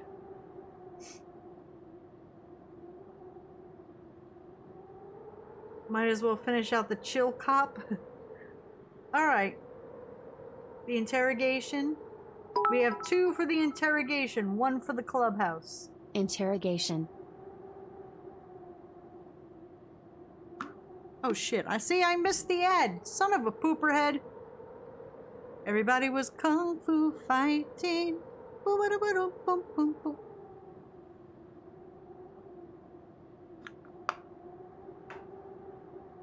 I think the clubhouse is going to open up another branch. You think? All right, let's since we just did the interrogate, let's interrogate the dude again. They'd run the classic good cop, chill cop, because we're so chill. We're so very, very chill. They'd run the classic good cop, chill cop interrogation. I'll handle this. Just gotta play it cool.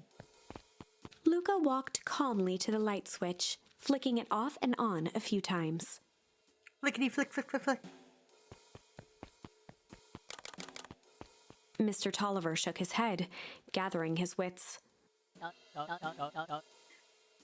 Golly, I sure got my bell rung. He looked over to find Luca, who returned a calming grin. Sorry, Mr. Tolliver. This was all a big mistake. Luca, what's going on here? Why do you have me strapped down? No one's fault, really. Rollo just got a little startled. Rollo's here? Rollo and Beck emerged from hiding to give a timid wave. Hi. Well, all right. Mistakes happen.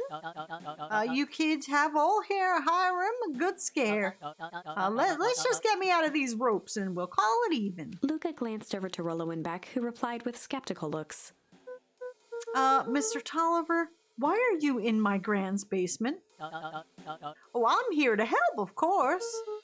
Help with what? What's my gran up to?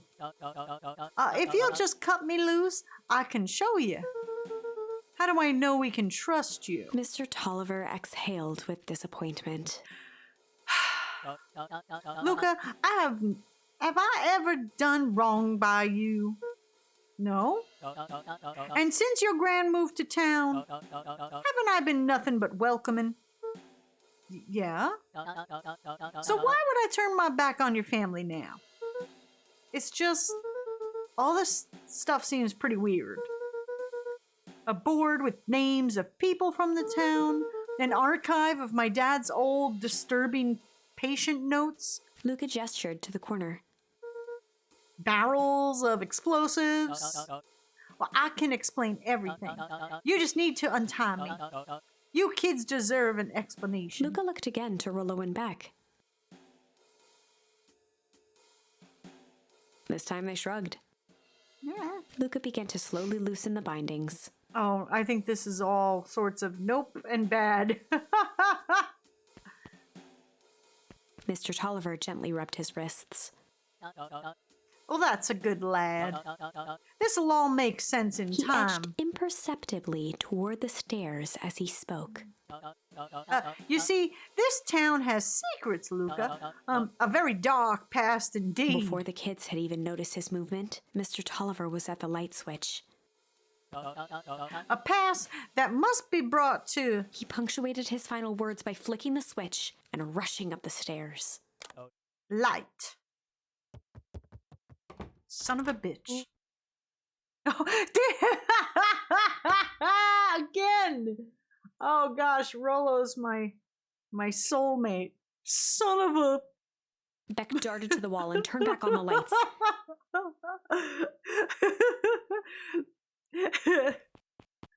It was too late. Rollo confirmed what they all heard. He just locked us down here. Mr. Tolliver's muffled voice came from behind the door. I wasn't lying, you know. This is for your own good. You kids just keep tight down there and let the adults handle this. They looked bewildered at each other. Play it cool, huh? Not now, Beck. They heard the staccato thump of quick steps exiting the house. The kids looked down in resignation. This isn't how it goes in Hank Atomic. For some reason, they'd always assumed it was up to them to save their town. Luca opened his mouth, hoping to conjure some magical words to make this right. Only a hollow croak escaped. The end. Well, we certainly aren't going to find a grand resolution to our tale locked in a basement. Back to the drawing board. All right. The only thing we have is that. Back to the clubhouse. Luca's mind raced. He was caught in a trap. What do you do when there's no hope? Iggy wiped his cheeks with a sleeve. What are you gonna do, Luca? Luca drew himself up and decided to take the only option they had left. Run! There was a sly cop. We did them, didn't we? We did Sly Cup already. Didn't we do that one earlier? Yeah. Luca drew himself up and decided to take the only option they had left. Run! Flight. He squinted down the barrel of the mission control defense cannon, aiming it through an opening in the dense tree branches. He looked up with surprise as it struck true and taut. Wow, I can't believe that worked. Hey, Mr. Kerr. We'd love to hear your thoughts, but I'm afraid we have places to be. Come on, Iggy. See ya, jerks.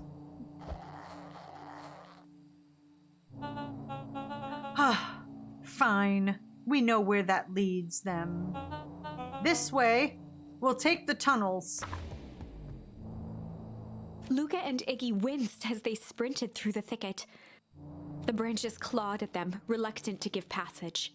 After what felt like a marathon, Luca stopped in his tracks as they reached the clearing. What the? That was all he was able to say before Iggy slammed into his back. Ouch. The boys tumbled down a steep decline and crashed with a wheezing thud on a surface as hard as ice. In fact, it was ice. Uh-oh. Chapter 5. Signs. Signs everywhere, signs. They stood silently, catching their breath. Oh, that's right. Back with Iggy and his messed up face. I forgot about Iggy. Yeah, Rolo. Oh, Rolo wasn't around. That's right. He was kidnapped. The sky was like sapphire. With each breath, a plume of steam escaped from Luca's lungs. Let's keep moving. Luca pulled Iggy to his feet as they gazed across a snowy terrain.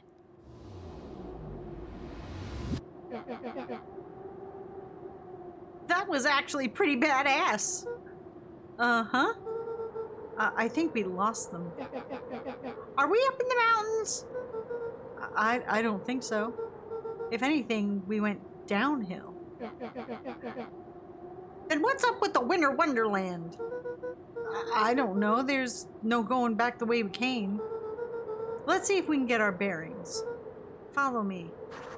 Find a way home. What's over here? Luca, are you there? Luca had almost forgotten the walkie-talkie he was carrying. Is that Bozo Kerr? I hope nothing bad has happened to you out in those woods. Luca looked at Iggy with hesitation. No need to be rude. With a resigned sigh, Luca responded. It seems like the only dangerous thing in the woods is you. He speaks, the young man of the hour. Now, how in tarnation did you end up with one of our radios? Just lucky, I guess. Boy, howdy, you Van Horns are full of surprises, aren't you? You knew my parents? I never had the honor of meeting your father, but your mom sure was a handful. Luca winced, shoving the walkie-talkie back into his pocket. We gotta keep moving.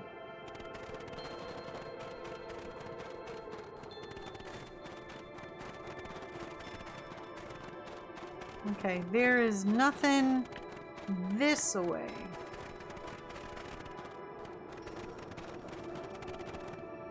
Uh-oh.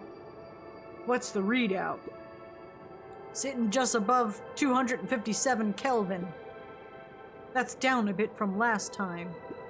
Should we report this to Mr. Kerr? Meh. Still within safe ranges. It may be spreading, but it's under control for now. Even a small nudge in the equilibrium could cause a cascade. Dude, relax. Just a few more sites to hit before we can punch out. Let's get this over with.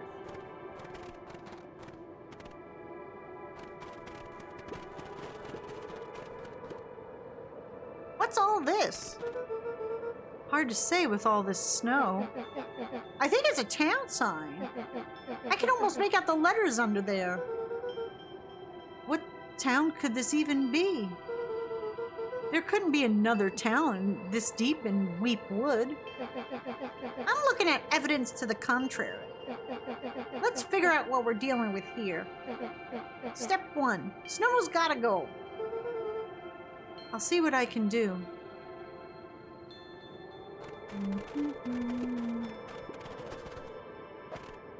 Oh.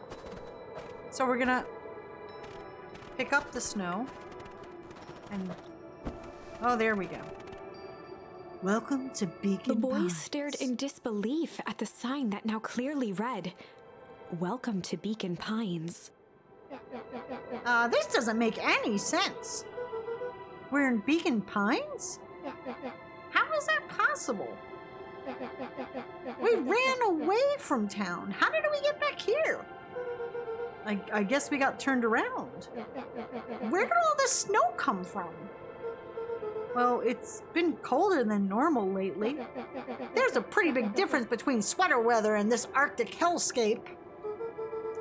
The puddle we fought at before, it was cold too. Maybe all this leads to one source. You think it's related? What the hell is going on? We're gonna get you some answers. Let's keep moving. Whoop, no, go that way. Boop-a-doo-doo-doo. Can we go over here? Boop-a-doo-doo. This stuff looks familiar to you? It looks like the barrel near the puddle I, shoved me into? Yeah. Oopsie, sorry about that. My bad. It's all frozen. Looking down at the frozen stream, Luca could faintly see a school of minnows encased in the ice. Whatever happened here, it happened fast. The fish didn't even have time to run.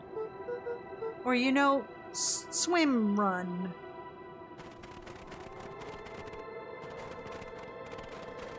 The crunching of footsteps trailing Luca went hush. He looked back to see Iggy's face twisted with confusion. Everyone's gone. What? There's nothing here but more snow. There must be an explanation for all this. We have to keep looking. You can look all you want. I quit. Iggy, we have to keep going. You don't get it, do you? This isn't one of your pathetic Hank Atomic stories. We aren't going to save the day. We aren't even going to save ourselves. My face is mangled. The town is destroyed. And everyone we've ever known is gone. We don't know that. You can't just quit. Do whatever you want. I'm done. Iggy, it's gonna be okay. Luca peered upward at the darkening sky. He let out a long, foggy breath. Faintly, Iggy began to cry.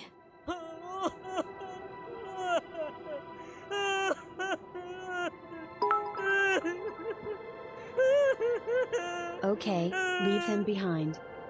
Seeing Iggy in such a pathetic state gave Luca a sense of compassion, and more than a little guilt. It is getting pretty late, I think. Probably not a great idea to stumble around in the dark anyway. Luca allowed himself to collapse next to Iggy. Dude, you're gonna die of fucking hypothermia, kids. Let's just, rest for a bit. The boys huddled together for warmth and comfort. If not for exhaustion, their minds would be racing, trying to make sense of the events of the day. As it was, all they had energy for was to sit in silence, numb. That's what cold will do. Make your toes numb and then fall off.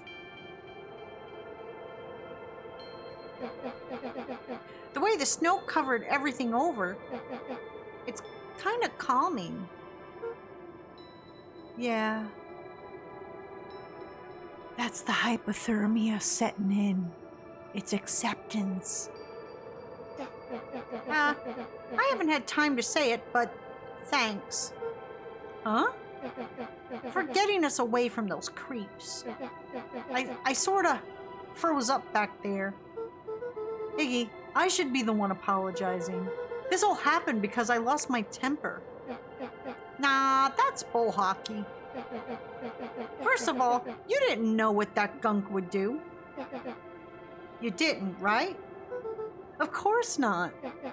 And second, stop with this baloney about losing your temper. But I did lose my temper. Iggy motioned sarcastically to his half-deformed face. Obviously. But that's exactly what you should have done. Huh? I was being a horse's ass. There you go. Admission. Someone who said in chat, but you were being an ass. Hold on. There you go. Shadav said it. But hey, you were being an ass. So look, he finally admitted it. Tomo says, they say if you suddenly feel warm, you're succumbing to hypothermia. Oh, okay. Yeah, because didn't that happen to the people in the tent in, was it Russia? Where they found the people, like, naked? They had torn off all their clothes. And they think it's because, like, when hypothermia starts setting in, you actually start taking your clothes off because you feel hot. I think it was Russia. This was like, you know, years and years and years and years ago. Every once in a while you like hear about it on a podcast. You were supposed to be a horse's ass in response. That's how it works. Iggy, I'm having a hard time following. You wanted me to fight you? Of course! Geez, you goody-goody types take forever to understand this very basic point. Why would you go around saying cruel things trying to get into fights? Iggy shrugged. It's something to do. You're an asshole because you're bored? That's most of the internet trolls. Sometimes I just feel empty. You wouldn't understand. You and Rolo are always having a blast together. Laughing and calling that dinky little treehouse mission control. Iggy now wept openly.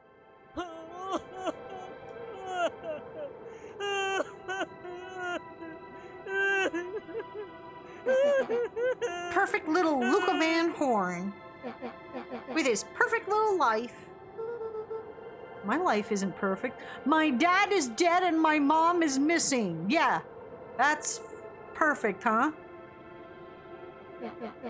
Everybody in town likes you. Not everybody.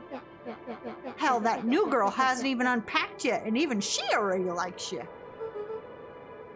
You have Tish. He wiped his nose with a sleeve. I love Tish. Tish is great. But she ain't exactly the world's greatest conversationalist, you know? Luca gave a warm chuckle. I get that impression. Iggy cleared his throat as he wiped his eyes. Huh. It must be raining out here. Definitely. Iggy arched into a wide yawn. We should probably try and get some sleep. Yeah. Let's lay low for now. Tomorrow, we'll get to the bottom of all this. Luca's eyelids began to slowly drift shut. Luca? Yeah? I always did want to see the inside of your dinky little treehouse. What do you think? It's not bad. I'll give you the full tour when we get back. You know what? That's all Luca could whisper before succumbing to sleep. Iggy snuggled in some more. Aww. When it comes to the worst days of my entire life, this one wasn't half bad. As Bloody Angel screams, "Go into the damn building!"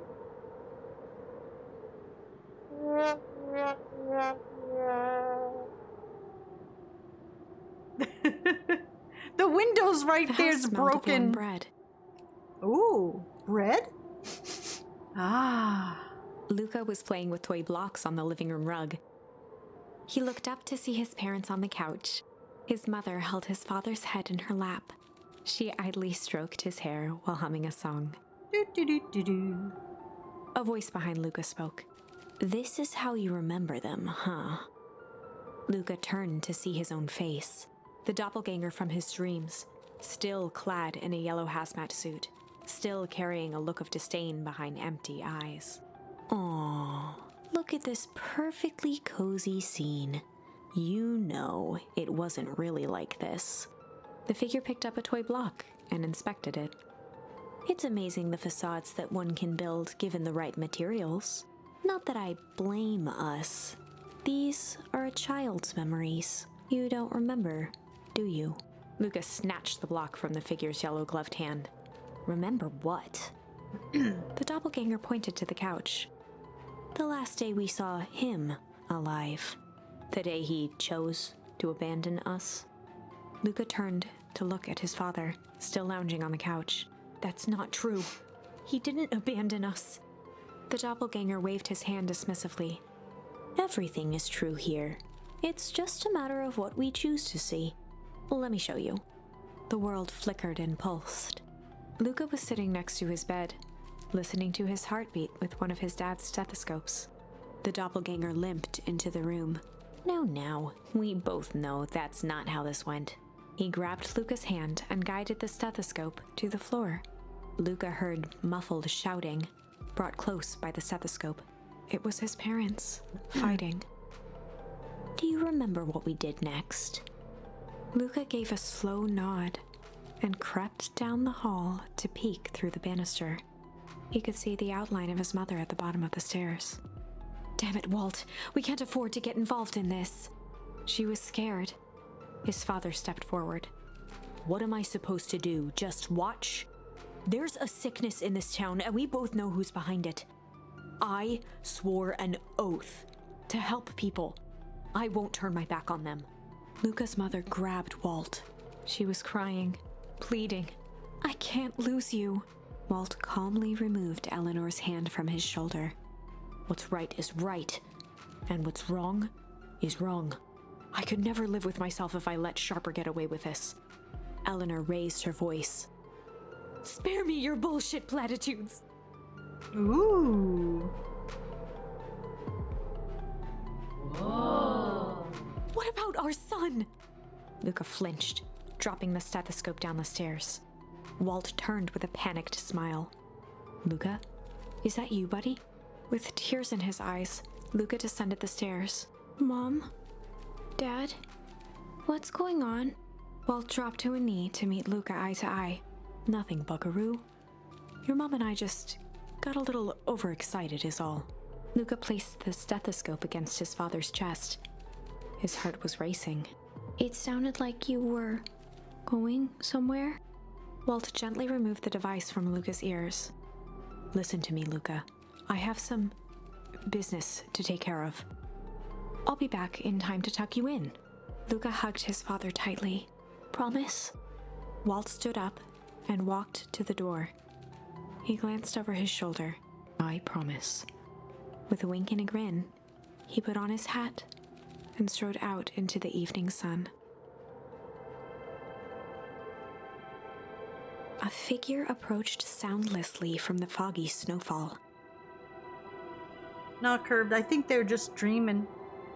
It stood above them, lingering in contemplation. Slowly raising one hand above Iggy, it snapped out 2 brisk raps on his head. From a deep slumber, Iggy sprang up defensively. Get your hands off me! Whether it was the calming presence or the recognition that he was not in danger, Iggy felt his clenched fists lower. Just what do you think you're doing? Luca looked up, gradually remembering his whereabouts. The figure exhaled a cloud of warm vapor. You two certainly have caused a lot of commotion. What's that supposed to mean? Take it easy, Iggy. We were asleep minding our own business. You're the one running around knocking on people's heads. I'm sorry if I hurt you, Iggy. You didn't hurt nobody. Anybody. Huh? Oh, I see. You think you're better than me, you... When it came to complete strangers, Iggy had trouble cobbling together an insult. You big-hatted, scarfy-necked furball? Huh? Okay, let's lower the temperature a bit here, huh? Interesting choice of words. I mean, let's all just calm down. Who are you? A friend, an observer, a hitchhiker on the infinite expanse of possibility. Great, how about a name? If you must call me something, you could call me Nat. Iggy huffed with gratification. Huh. How about you make like a gnat and buzz off? Very well. Nat began to turn away indifferently. Wait. Do you live here? You might say that. So you know where we are? You might also say that. Look, pal, we just want to find a safe way out of here. You gotta help us or not. Before knowing how to leave, one must know where they are. All right, that does it. Luca, I don't know about you, but I'm gonna get out of here one way or another. Iggy turned sharply and began to stomp off. Enough with the riddles. Iggy, wait up. Realizing he'd worn their patience thin, Nat relented. Very well. I suppose this isn't the time for metaphors. I'll show you how to get back home. Luca and Iggy turned around with hope in their eyes. Come here. Nat took a deep breath in. Close your eyes. Nat exhaled slowly, then snapped his fingers. Okay, open them. For a brief moment, Luca and Iggy let themselves believe that some great magic was about to unfold, until they opened their eyes and found themselves in the exact same place, cold and disheartened. This is your home. This is Beacon Pines. Look, Nat, we don't know how we got here. Maybe we stumbled through some time travel gate in Weepwood, or we teleported to some I, for alternate one, universe. have no idea what's going on. I'm fine with that. Yeah, exactly, Jimmy vs. Timmy. Thank you for the 100 bits.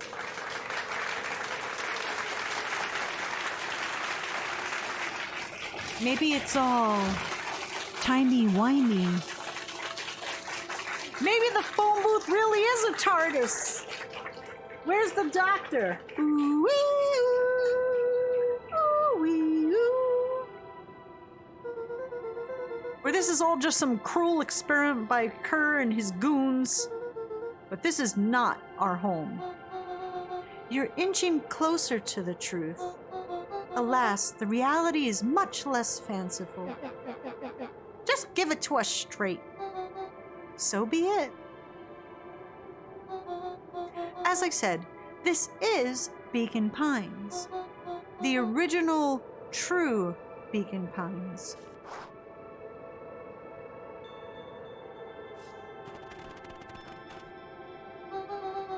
You both grew up here.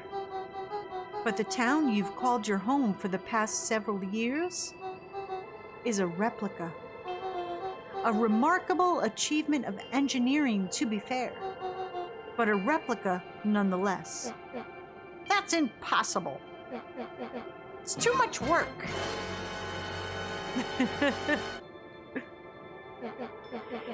You need a whole town to replicate a whole town?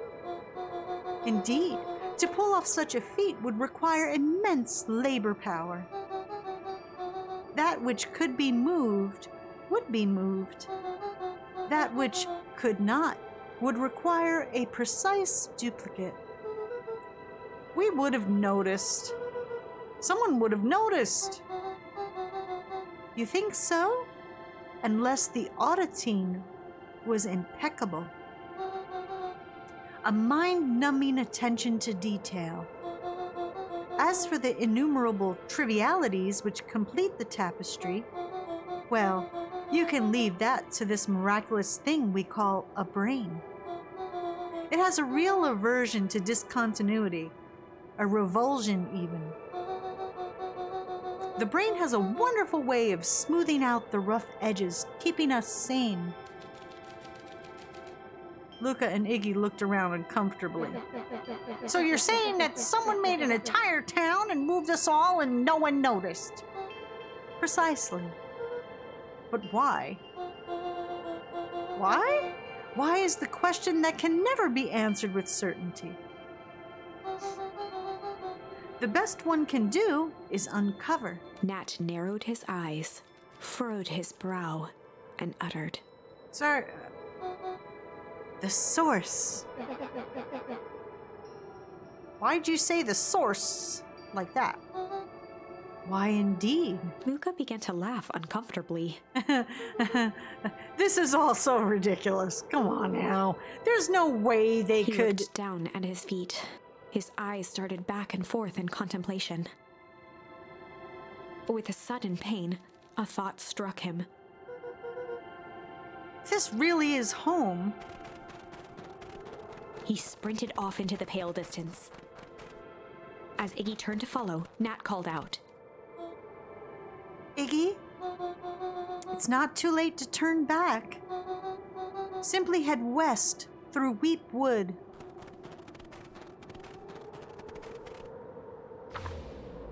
The fuck? Chapter 6. The Source. Nat expressed his sympathy with a shrug and sauntered off as unassumingly as he'd arrived. He'd given Luca and Iggy what they needed, and nothing more. As Luca sprinted across the snow, the events of the past few days became clearer, pieces to a larger puzzle. Rollo said he was underground somewhere, captured. Mr. Kerr tried to cover it up with lies. The clipboards were hell-bent on capturing Iggy. It all seemed to point to Perennial Harvest.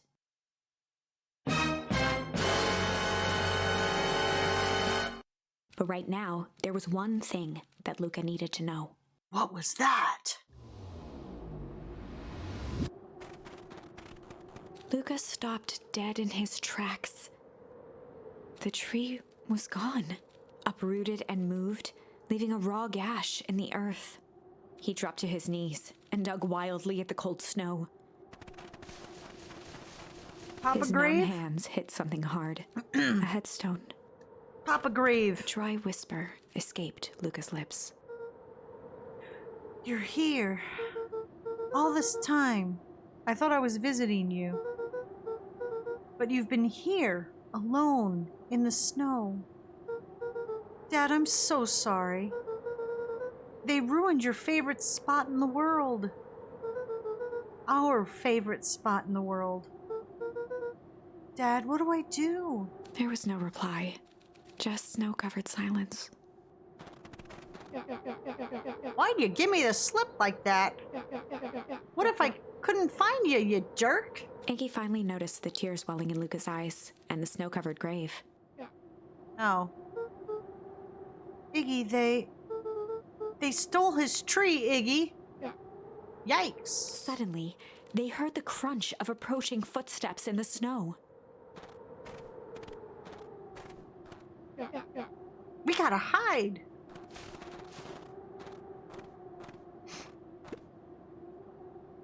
$259K. Fall off distance, still good. Dude, did you hear me? I said 259. Sorry. You ever think about what we did here? We saved the whole town of people. Doesn't feel like it sometimes. What about everything we left behind? That's the grave of someone with a family.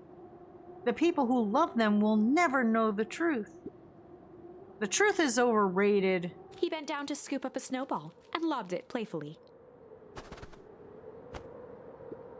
Hey! Don't be such a downer, dude. We took this job to change the world. Yeah. Come on. It's almost lunchtime. You weirdo.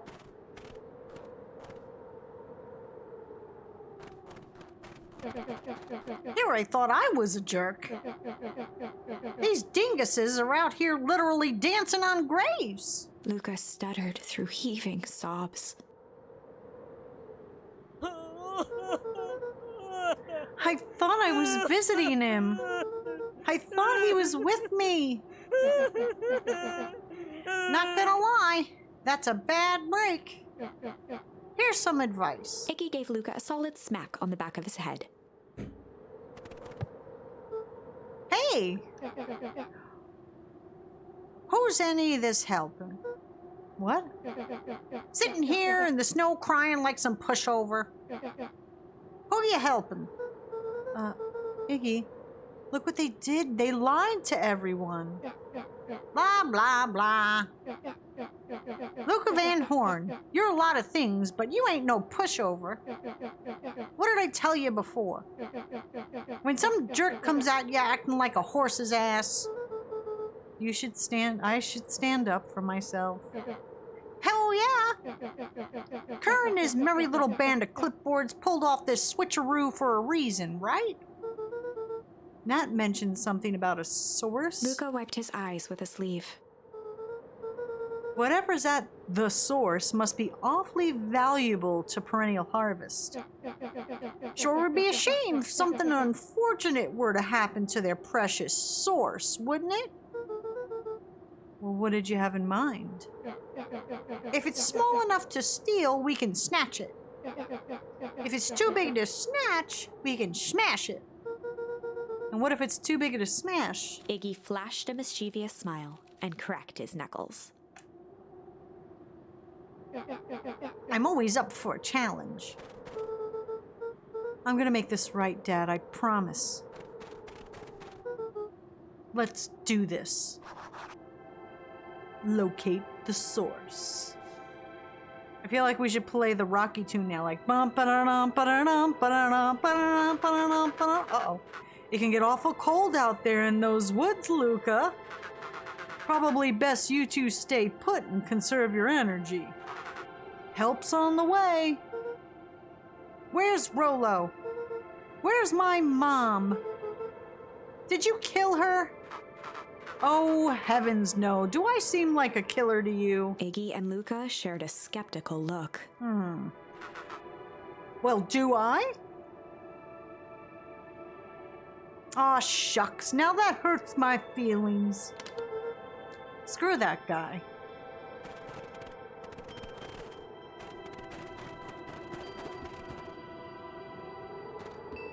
A disc of smooth metal was lightly covered in snow.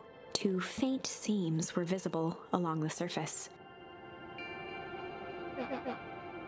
A manhole cover. If it is, I've never seen one like it.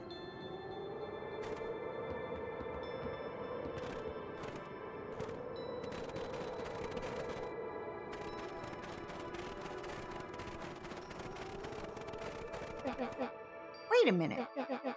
If this is the original town, then that means... Iggy darted behind a large pine and began digging furiously. He emerged holding a shoebox with a crude skull painted on its lid. What's that? Long story. So a few years back, I came into possession of some premium grade fireworks. Not the wimpy firecracker stuff they give kids. The good stuff. So why did you bury it under a tree? That's the long part of the story. You and Rollo were doing chores at Rollo's chicken coop. And you guys pissed me off for some reason or another. Luca rolled his eyes with realization. No, you didn't. Iggy stifled a chuckle. Yep. I just wanted to give you guys a little scare. But like I said, these were some primo fireworks. So I might have underestimated things. You blew up the chicken coop? I prefer to think of it as an incendiary redecoration. Sorry, but you should have seen the looks on your faces. Rollo got grounded for months, which is why I needed to stash the evidence and lay low. So I buried him under the tree. But when I came back for him later, they were gone. I figured some grown-up found them and tossed them. Iggy triumphantly raised the shoebox. Turns out, it wasn't the fireworks that got moved. It was us. Unbelievable.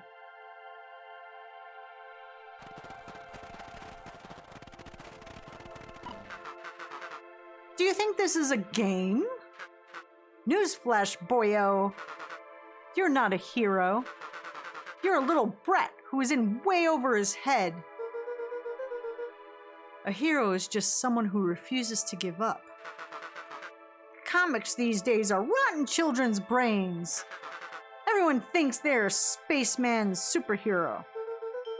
I'm always partial to Hank Atomic myself. Is that so? Do you really think you have a chance against us? You have no idea how powerful we are. Prepare yourself for blast-off, loser.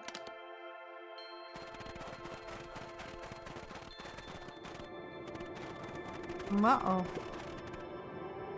I wonder if I can go any other way. Nope. Oh. Crooked! Just like this whole stinking place. Oh! We got a crooked spoon.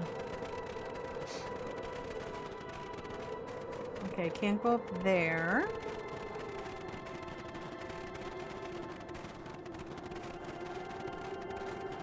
Sorry, I like to look around and make sure I see whatever I can see before I do the obvious. I see the hole in the middle of the screen. Alright. Oh, and as I say that, Shadov's like, can you do anything with the manhole? This big hole here? Yeah, I was checking around the... Whenever I play a game, I never do the obvious thing that's in front of me. I always check around. Oh, in the manhole over there, I checked on the other scene. Yeah, we clicked on it. They just talked about it. That's all that happened. A hero is nothing but a sandwich. Night, Dark! Alright, let's see what happens. Luca and Iggy inched up to the edge of the hole with bewilderment in their eyes. Arctic air breathed out of the cavern in heaving gusts. Echo! Echo! Echo! Echo! Whoa! I can see why they wanted to move us all out of town now. But why would they dig a giant hole? I think this is it? This is the source? It's a dang hole! How do we smash a hole? Uh-oh. Ruh-oh. Oh, it's much more than that, my annoying little friend. Kerr! Where's Rollo? I wasn't lying before. He's safe. Well, safer than you two, at least.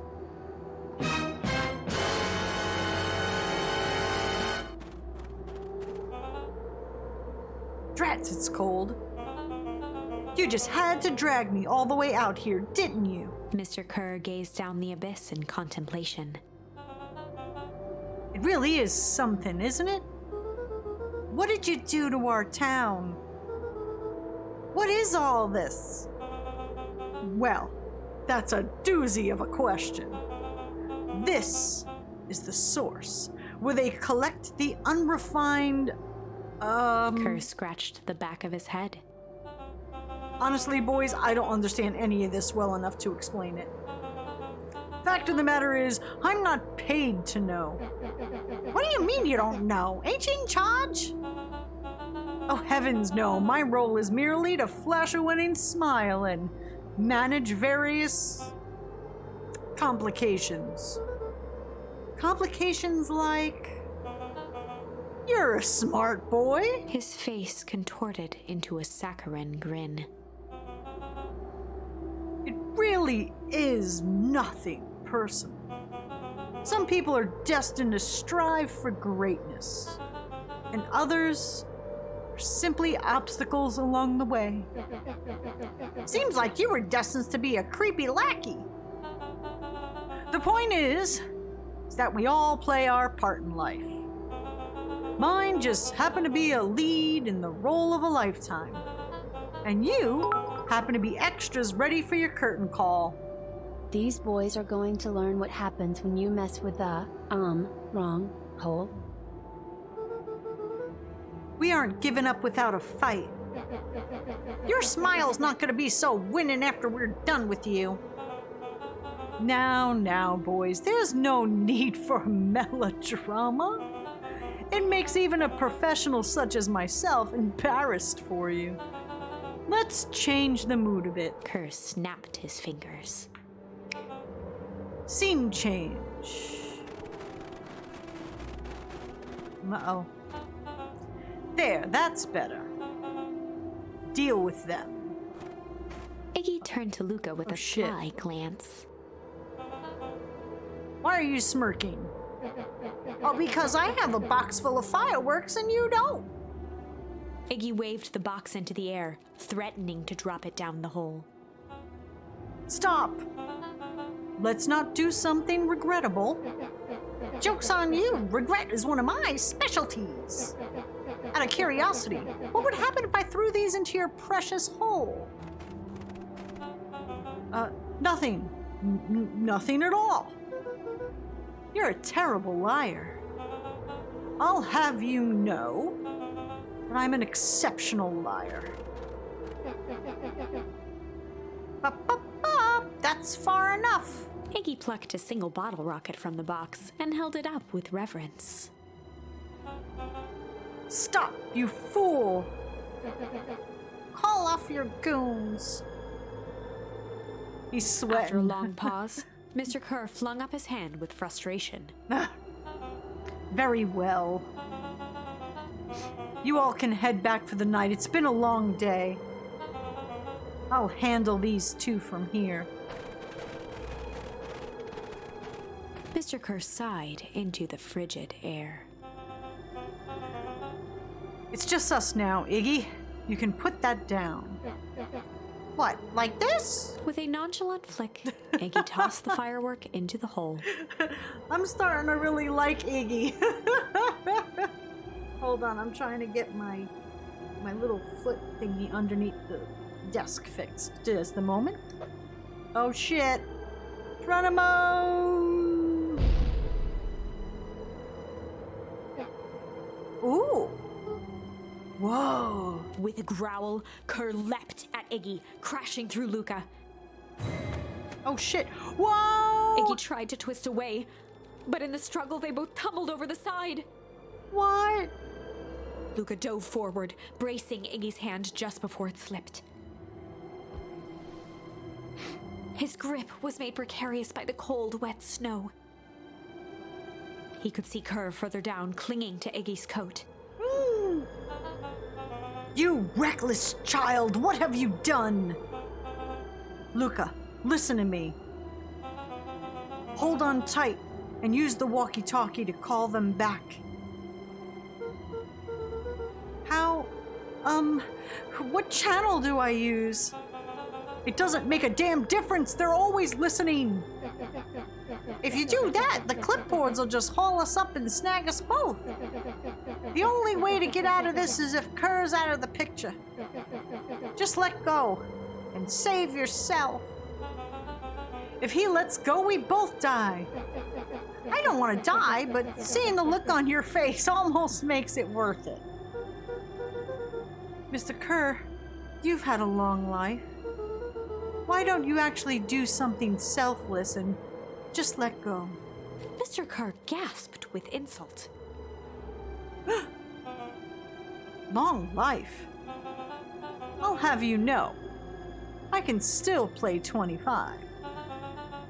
You should have heard me sing the part Phyllis Young. With a wild look in his eye, Mr. Kerr began to hum a proud melody.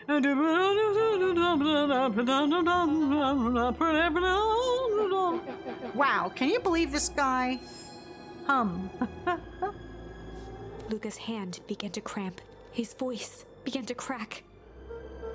Kerr, just let go. No can do. If you want to save your friend, you'll have to save me too. Luca, look at me. It's okay. Luca felt Iggy loosen his grasp. Oh shit. You aren't going to kill your friend like that, are you? Every muscle in Luca's body burned. I'm not his friend. Yes, you are. Nah, I'm just a no-good bully. Like you, Kerr. Iggy, no! Luca felt his hand slipping. And I told you what you need to do with bullies. I can't. It's the only way out of this mess. 2 birds, 1 stone. It makes sense for us to fall together. Wackadoos travel in packs. A calm settled over Iggy's face. Luca, let me do this. Iggy's voice was colder than the bitter air billowing from the chasm. Let me do the right thing for once. Oh, shit. Luca had no choice but to blank Iggy's request. Refuse or accept? We have choices, chat. Are we gonna say no to Iggy, or are we gonna be like, all right, we'll let you go?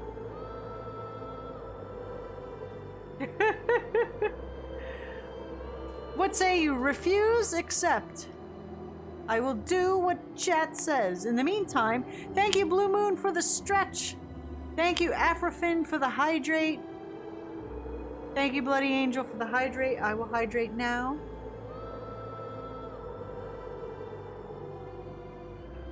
Hello, Arcalien says, fuckery again. Dang it, I guess refuse.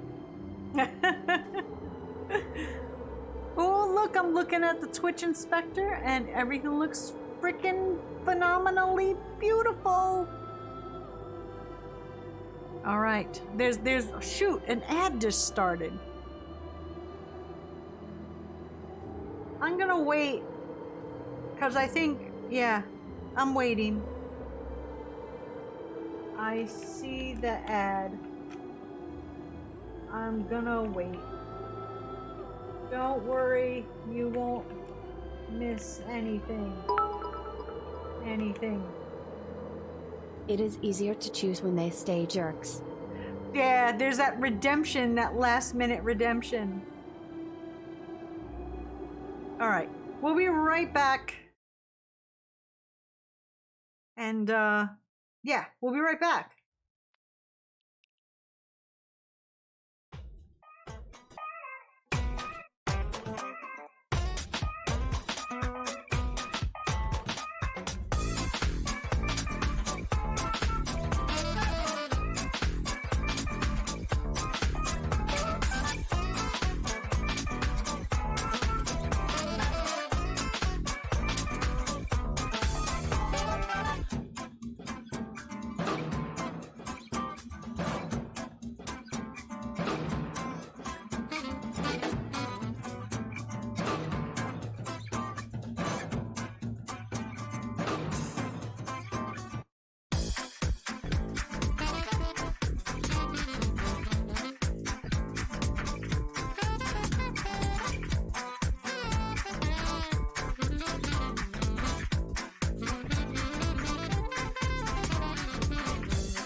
All right. Hello. Hi, and welcome back. What do we got here? It looks like... Do we? I think we're gonna go with refuse. We're gonna save the bastard. Hello, Sonic Youth. How are you? Hi. And thank you for challenging Pando.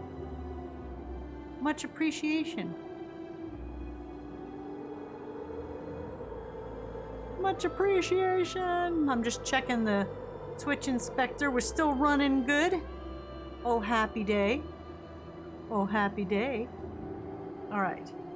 I think the voting is almost done. I may have ran the poll a bit too long. Sorry. It's all right. No, not a biggie. I get to... Oh, I should have probably gotten me more something to drink.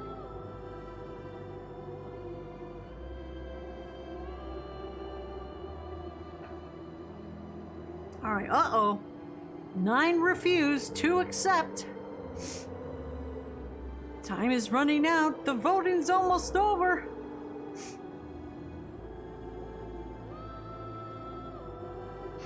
And it's gonna be...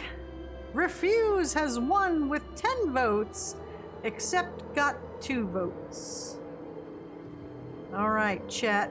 We're gonna refuse. Luca had no choice but to refuse Iggy's request. He tightened his grip and reached for the walkie-talkie in his pocket. A wild delight crept onto Mr. Kerr's face. Fucking asshole. That's a good lad. Now, radio for help.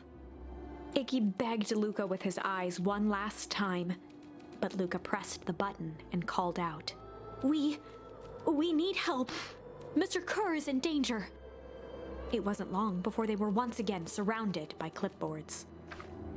Mr. Kerr sighed with relieved frustration. There you are. You really are a worthless lot, aren't you? Mirror, now. A clipboard dutifully produced an ornate ivory hand mirror, and Mr. Kerr began preening his tousled hair. Wow. Ah, that's better. Mr. Van Horn, I applaud your sharp thinking under duress. I'll put in a good word for you with the founder. Take them away. A swarm of hands overpowered Luca. The last thing he saw before a cloth bag was pulled over his head was the defeated look on Iggy's face. Ah. The end. Ah. I think this was one of those times where doing the right thing was the wrong thing. Of course. All right. Let's just make sure. Oh. There's hum instead of weep. All right. We'll do... All right. We'll accept. We'll do this one again and we'll accept. We accept. Night, Spider. Have a good night. Luca had no choice but to accept Iggy's request. Goodbye, Iggy. With It's a been quiet real. blink, Luca watched a teardrop sail down into the howling void. As his fingers slowly gave up, he met eyes with Iggy. Good.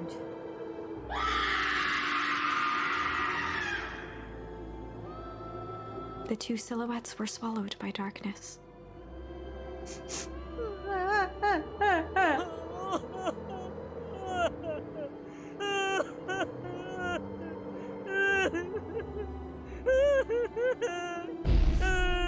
What? Aww.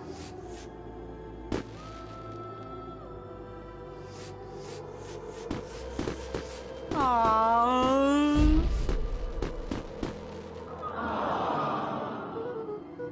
Hell of a goodbye, Iggy.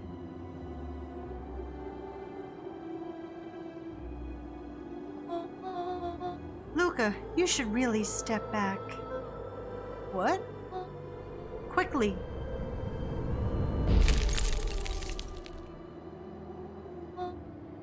Curious. Ah, but of course. We're not dead, just badly injured. Went out with a bang. Those fireworks of Iggy's must have been just the right amount of energy. We should get out of here before perennial harvest arrives. Not until you tell me what just happened. Your friend's sacrifice just saved this town. For a little while, anyway. How? Tempus liquamine is a peculiar substance. It can change the relationship between matter and time itself. But doing so requires unfathomable energy. In a closed system, that energy can only come from its surroundings. A useful side product of this property being, by adding precisely the correct amount of energy to it, one can create a cryogenic cascade. So the gunk makes things cold and the fireworks made the whole freeze over. That's one way of putting it, yes.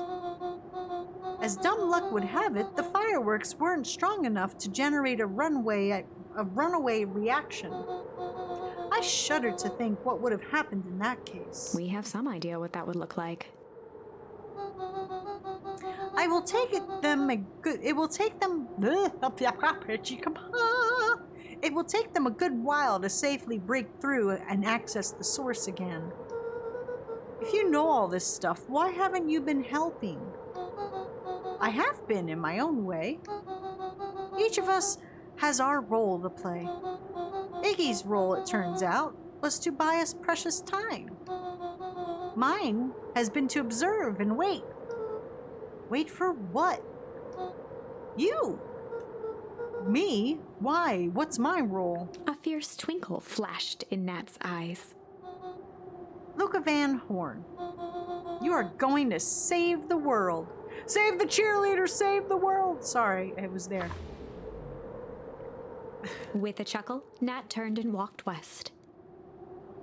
Dumbfounded, Luca followed behind him, trudging through the snow. Every step taking him further away from everyone and everything he knew, and closer to destiny.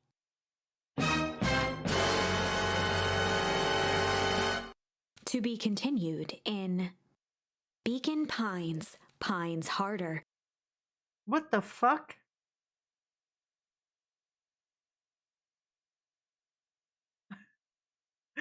You're shitting me, right?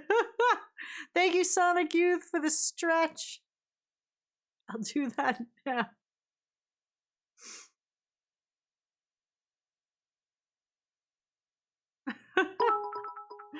What? That reference was so dated it was painful. What? Come on. It's not that dated, is it? What? Hello, Silent Woods. How are you?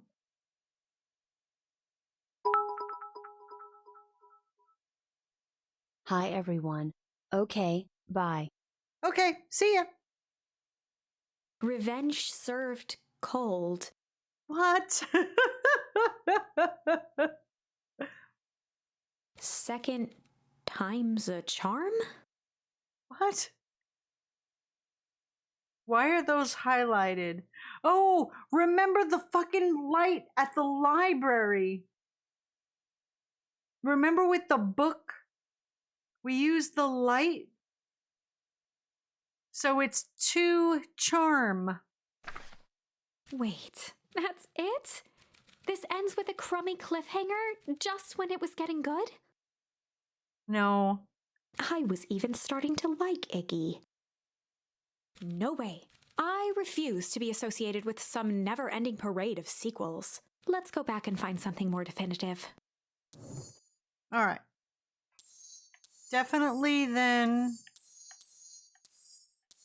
All right, we got to do this one. We got to hum instead of weep.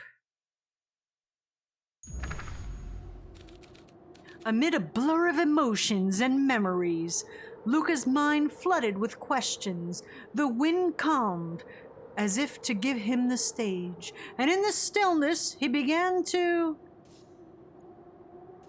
beat up up. Heroes was 2006, 2007. Yeah, that's not dated. At least it's this century. And in the stillness, Unlike he the began song I just to hummed.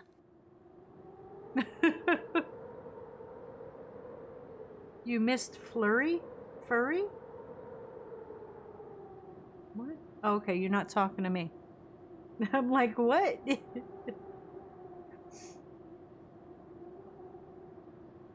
After the death of his father, Luca had trouble sleeping. Each night, his mother would sit at the foot of his bed and hum a gentle melody. It was the only thing that could calm his mind. The only thing that, however briefly, could make it all seem okay. That melody pervaded every memory Luca had of his mother.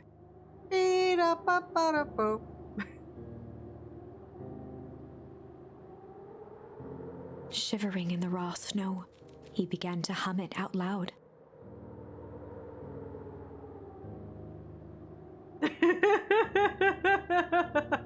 I knew someone would get one of the 2 things I was humming.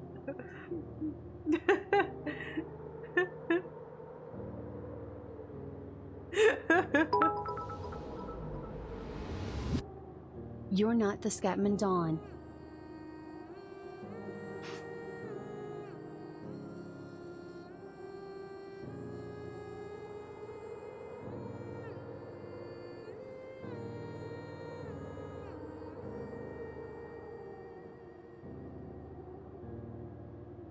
Gran lowered the torch, listening closely.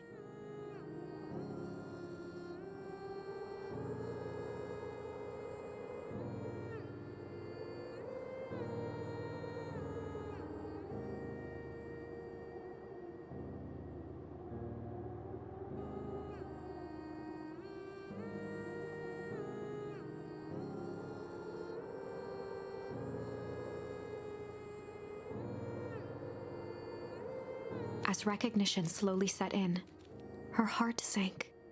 Those countless nights of consolation, the incomparable loss they shared together.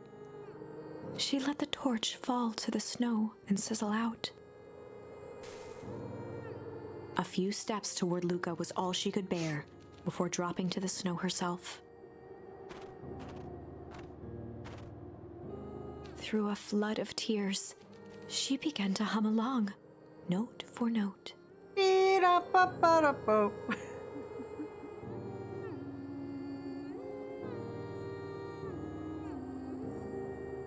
Luca lifted his head in astonishment. The last time he heard that melody was the last night he saw his mother. How do you know? I'm sorry, my little buckaroo. Buckaroo? The only people who call me that are my dad and your mother. Luca blinked through blurry, watery eyes, trying to see more clearly.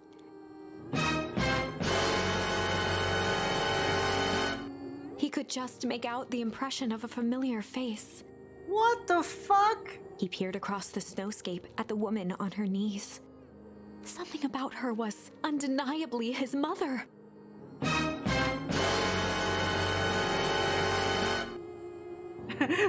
What the fuck?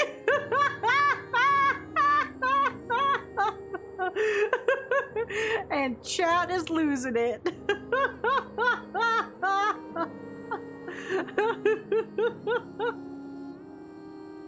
I can see clearly now, the snow has gone. So Gran isn't Gran.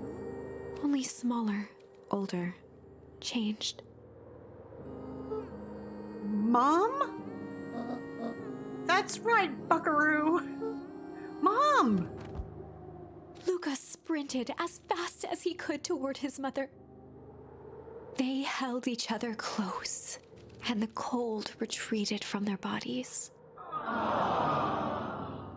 So is that Dad? Is that dude Dad?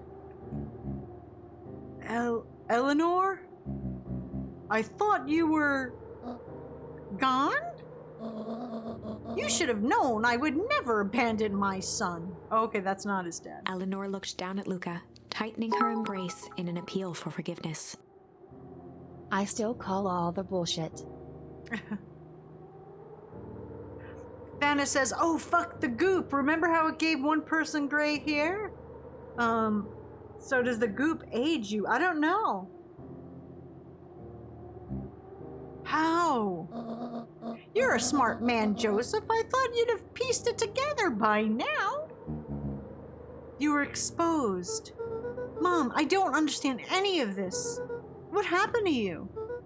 Where did you go? Why did you leave me? I never left you. I was always right here, Luca. Why did you lie to me?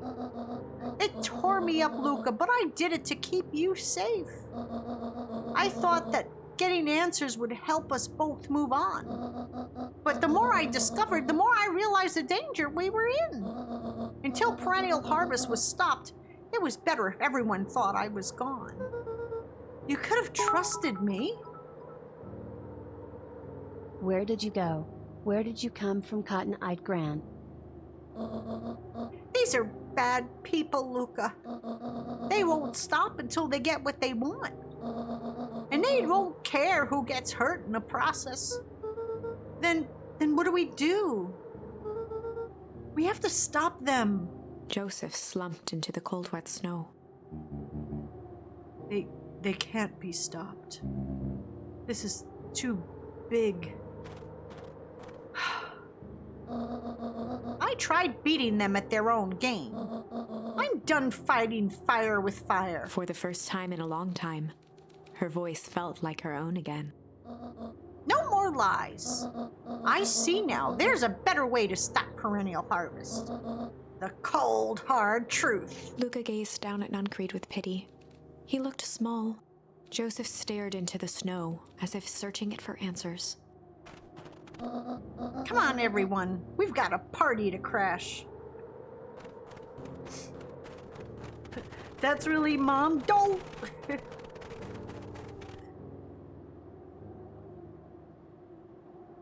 Uh-oh. You don't understand. He always wins.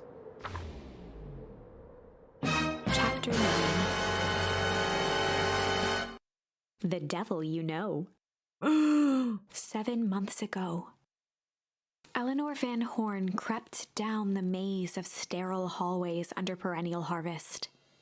She stopped in front of the large steel door marked Deep Engineering. No turning back now. She raised a trembling hand. The stolen keycard worked as promised, and the door buzzed open with mechanical efficiency. She was immediately hit with the smell of disinfectant. LMFAO know his crush on Gran. No, he feels like a perv cause it was Mom instead, lol. And Curve says, oh, Mama's gonna get them. It was some sort of laboratory. In one corner was a desk covered in papers. Across the room stood a tall metal pod with hoses protruding from its base. She rushed to the desk and began shifting through the piles of papers.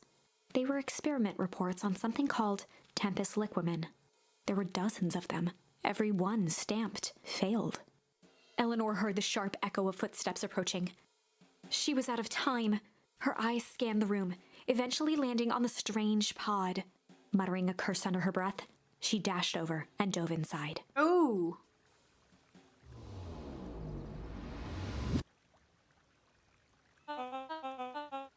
And this... Wait, hold on. This is where we left off here. Hold on. Where should I be? And this is what change is all about. When he was doing his speech. Spreading the future by the scruff of the neck and making things happen. Change is a choice. I'm tickled pink that we will all be making that choice together. How great is that? This man is a liar. Excuse me? I will not.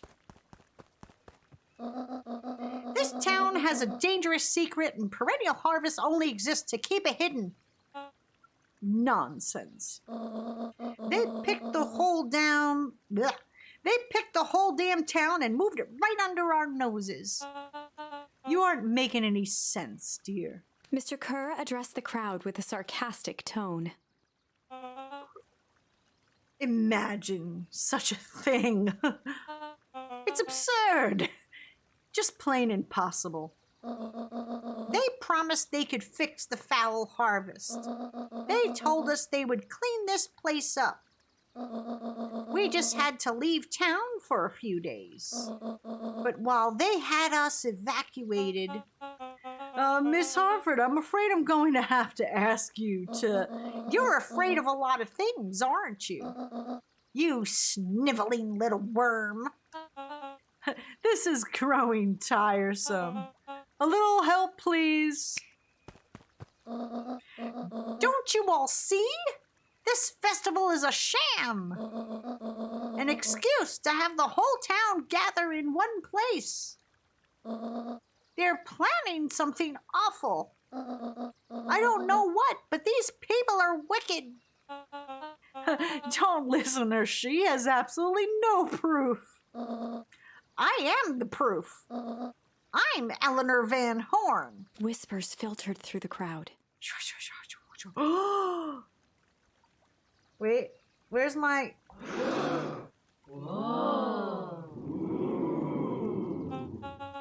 Well, aren't you just sneaky as the dickens? We all knew Valentine's fertilizer was too good to be true. And now this whole town is paying the price. Ladies and gentlemen, I am so sorry about this disruption. My associates will take this obviously disturbed woman somewhere comfortable so that she can get the help that she needs. Oh, fuck. She's not the one who's disturbed. You two-timing clown. Ooh. You know, there's something wrong with this town. It's just easier to look the other way. The truth is...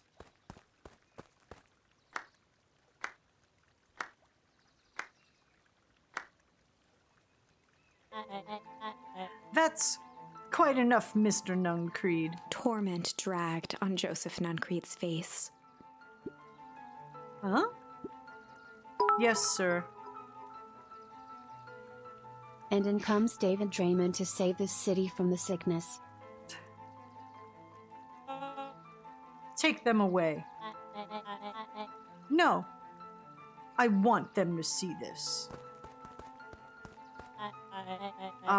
The ever tempestuous Eleanor Van Horn. You've been quite the thorn in my side, like a weed that's burrowed in where it doesn't belong.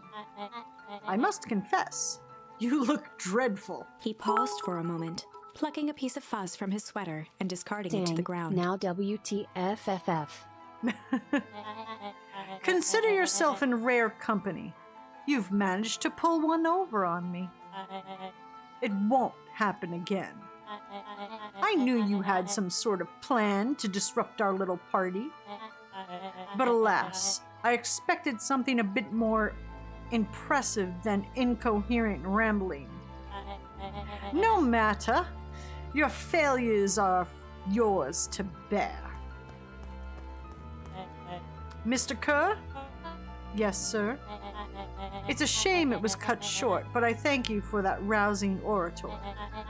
I will take it from here. Yes, sir, of course, sir. You've done quality work for me, William. You can look forward to the recompense we agreed upon. Kerr gave a bow of deference. Founder, you are most gracious. Gasps rippled through the crowd.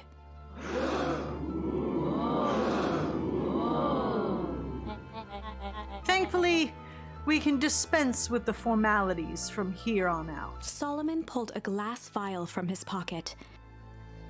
In one smooth motion, he downed its contents. A triumphant smile grew across Solomon's lips. You can all call me Sharper Valentine.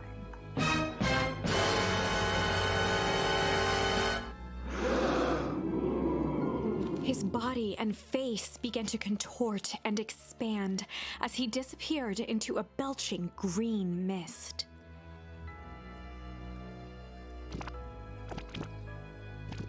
The fuck? The fuckity fuck? A hushed horror gripped the crowd.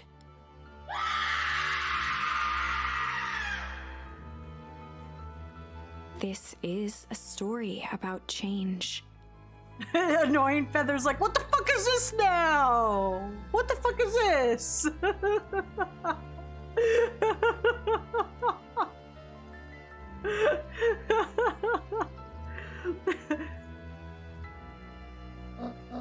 What? No! So you didn't see that coming. Good. Sharper examined his new hands. Well, this is quite the improvement. If this was an EA game, we would have to pay for the last page in the book as DLC. Everything looks so much smaller now. Eleanor was right about one thing. This festival was a ruse. I wanted you all to witness my glorious return with your own eyes. Well, why does everyone look so downtrodden?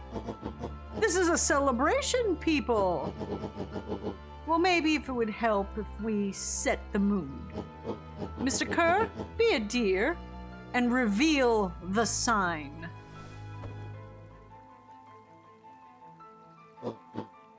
Ah, wonderful.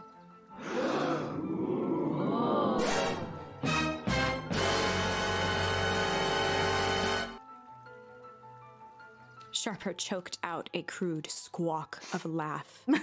Frustrated grumbles sprinkled through the crowd. Seriously, what the fuck is going on?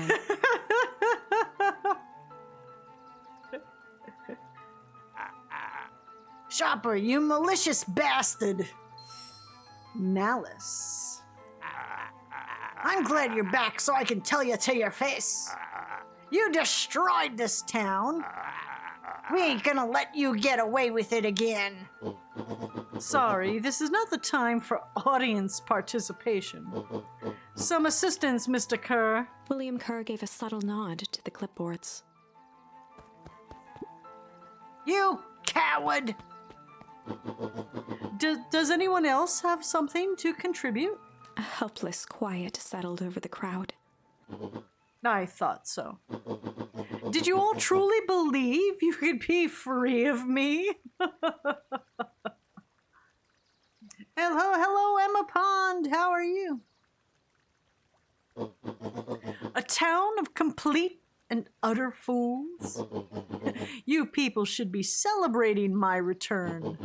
You clearly are lost without me. And that leads me nicely to my children. Daddy, I gave you both the greatest gift a parent can give. The opportunity to prove yourselves in my absence. Squandered. He's just kissed because his ears were clipped. There you go. To say I'm disappointed would be an understatement. But I... Silence, Augustus. An adult is speaking. I don't know which is worse. A son who's completely hopeless, or a daughter with such potential who inevitably lets me down. Eris, you fail me with admirable consistency. Thankfully, I was counting on it this time. Father, I have been wasting time, my dear. You've been wasting time. What have you accomplished? I was focused on cementing our legacy. Legacy? Who needs a legacy when you could just live forever? But what about... It's all right, kiddo. I'm afraid you suffer from a complete lack of imagination. There's just no helping it. Now then, where's Joseph? You didn't take the opportunity to slip off, did you? Ah, there he is. Everyone should give him a hand. None of this would have been possible without Joseph. I think you've said enough. Oh, nonsense. The people deserve to know how helpful and loyal you've been. I only did what I did because he left me no choice. You always had a choice, Joseph. You were simply too weak to take it. No matter, no matter. Cheer up. You're about to be rich beyond your wildest dreams. You should follow Mr. Kerr's example. When I found him, he was in a sorrier state than any of you. An aging actor desperate to recapture his youth. He played his part, and soon he'll be able to play the leading man again. Forever, in fact, if he remains loyal. That goes for all of you. Well, those who haven't already frittered away my goodwill. Beacon Pines is mine again, and I'm willing to share its spoils in exchange for absolute loyalty. Are you saying William Kerr was never in charge of Perennial Harvest? Huh. You think that puffed up blatherskite could have accomplished all of this? Dawn, I suppose it's time for your big exclusive. Sharper addressed the crowd with indignant pride. He'd planned this moment for so long that now, at the deed's fruition, it almost felt frivolous. You see, I needed a figurehead to hold things down while I was orchestrating my return. Someone to misdirect, lie, and bilk this town for a spell. So I invented William Kerr. Take your bow, you've earned it. Mr. Kerr flourished a preposterously elaborate bow.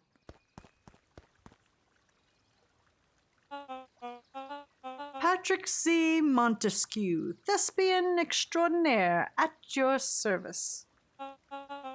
Founder, I just want to thank you again for this opportunity. It truly was the role of a lifetime. Wait, so this Bill Kerr was Pat C. the whole time? Now your secret is out in the open. What's to stop this town from rising up against you? Oh, that's the delicious part. Fear. Thanks to our clipboards, I know what each and every person in this town fears most. Something tells me the developer of this game participated in way too many mediocre Gaia Online roleplays back in the day. And I will make those fears manifest for anyone who steps out of line. The choice is simple. I'm not afraid of you. Huh, the young hero. I've kept a keen eye on you, boy. You and your friends made a habit of disrupting my plans. Patsy. As in Patsy. Oh dear Lord, my head hurts from that writing. What a pity. If things would have gone a bit differently, you might have had your moment of triumph. But that's fate for you. You can't do this. Oh, but I can. I have won. Never underestimate what a great man can do, given time. And now, time is my plaything. Perhaps the most expensive thing I've ever bought. But well worth it. Ha! Sharper coughed up one final laugh and cracked his knuckles. Enough chit-chat. Let's go to work, shall we? And so, Sharper set about remaking the town in his own image. The fertilizer factory soon reopened for business. Sales rose steadily as more and more farmers across the countryside began to swear by its miraculous properties. Beacon Pines became famous, a secretive town that, for the right price, shared its gifts with all. Gifts that became more and more necessary in a world where winters grew longer and longer. The end. This is wrong, but things are becoming clearer now. A sharper image.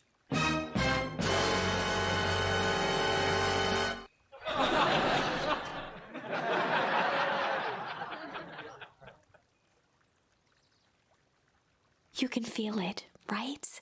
We can't let Sharper win. He might just be the key to this whole thing. Let's see.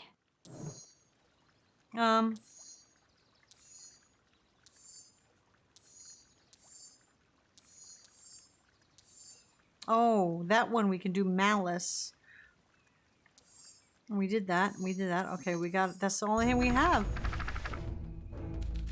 Luca peered up at Mr. Nuncreed. Kind eyes warmed a stern face. There was a deeper emotion hiding beneath it all. It was subtle, but Luca could sense something eating away at him. There was a blank lurking behind those eyes. A malice. There was a malice lurking behind those eyes, like a trap ready to spring. Luca felt the weight of Nuncreed's hand on his shoulder. Something wasn't right. He didn't know why, but something was telling Luca to get out of there. I just want this to all be over. Of course, I'm sure it will all work out soon enough. I should get going. I told Roxy I'd check for Rollo at the treehouse. Luca twisted free of Nuncreed's grasp. Of course. Luca? You know, your dad and I were good friends back in the day. You can come to me with anything. Anything at all.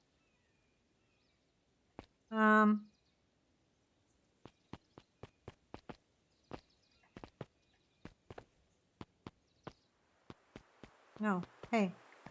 Can't talk to you. No, go back up there.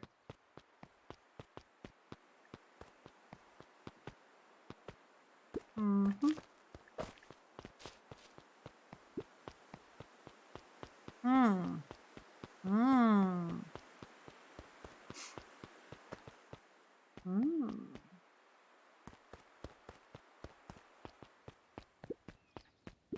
After the foul harvest destroyed their wealth and reputation, the Valentines shuttered off their estate from the rest of town. The Valentine mansion loomed over every, both figuratively and literally.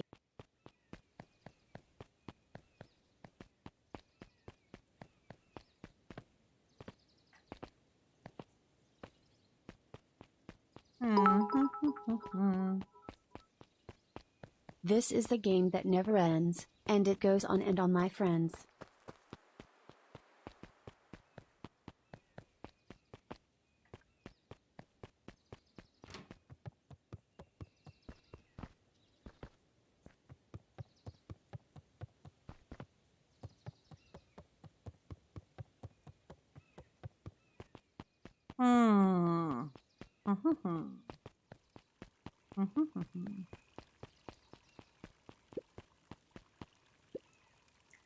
These festival decorations are a bit humdrum.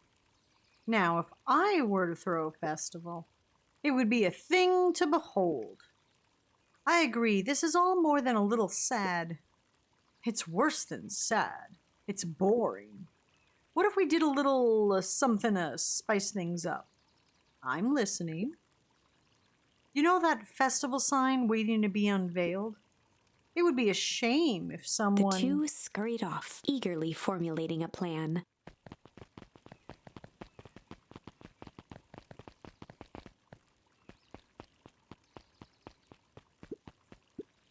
He looked down and muttered in a gruff voice.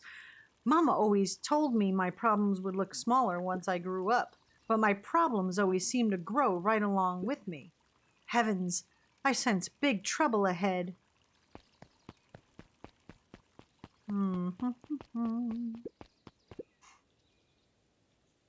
Hi, Luca, what's up? You haven't seen Rollo around recently, have you? He doesn't come around here much. Not since they made a rule that he can only order decaf. The horror! Let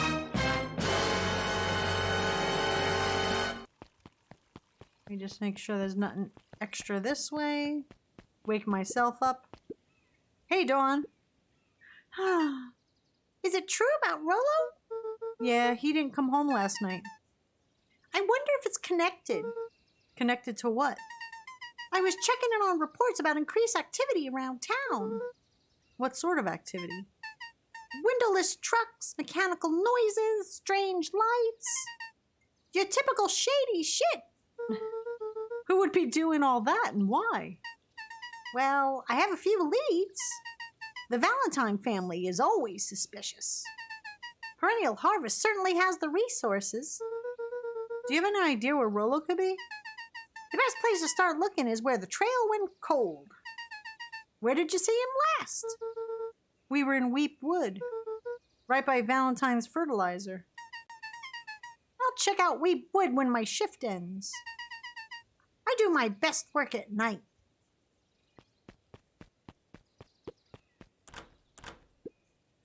I guess Mrs. Fratelli is getting ready for the festival.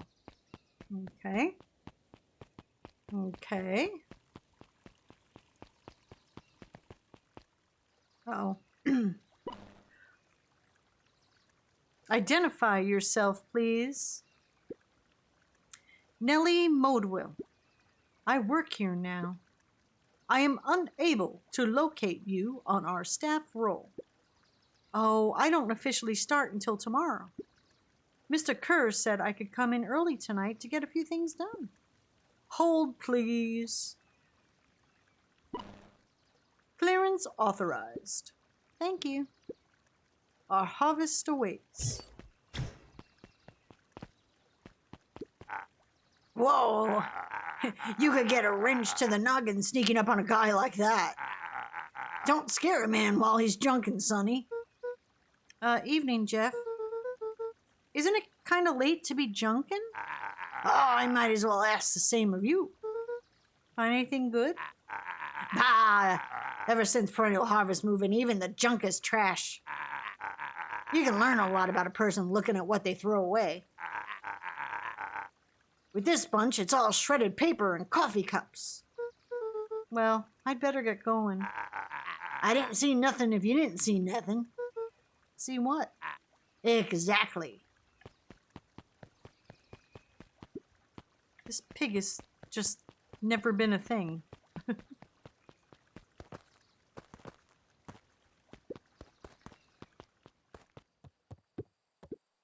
Hey, Jetson. Have you seen Rollo come by this way any chance? Afraid not.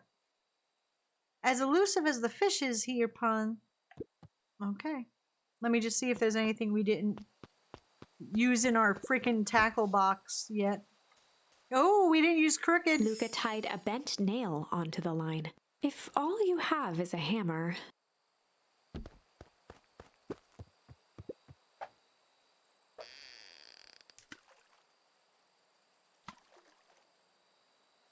Ah, fuck, I missed it. I'm an idiot. No, give me the beta, Jim. Luca tied a bent nail. If all you have... If I had a hammer, I had a hammer in the morning. Get it. Nope. Yeah, get it. No. Get it. No, there we go. The hell did we get? It's a photo of you and Uncle Joseph. Let me see that. Huh. Look at those two young fools. How did it end up in the bottom of the pond? Who can say? Some things are just hard to explain. I miss Uncle Joseph. How come he doesn't come fishing with us anymore? He's busy with his new job at Valentine's. What's a new job got to do with him fishing with us? It's complicated. Like I said, some things are hard to explain.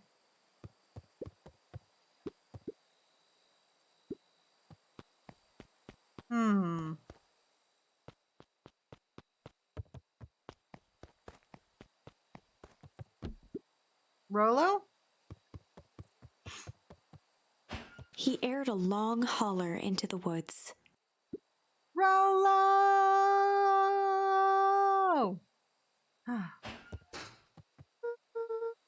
Rollo, wherever you are, I hope you're okay. Luca felt his eyes getting heavy and plopped into the beanbag. Ooh, comfy. He conceded to its lumpy embrace.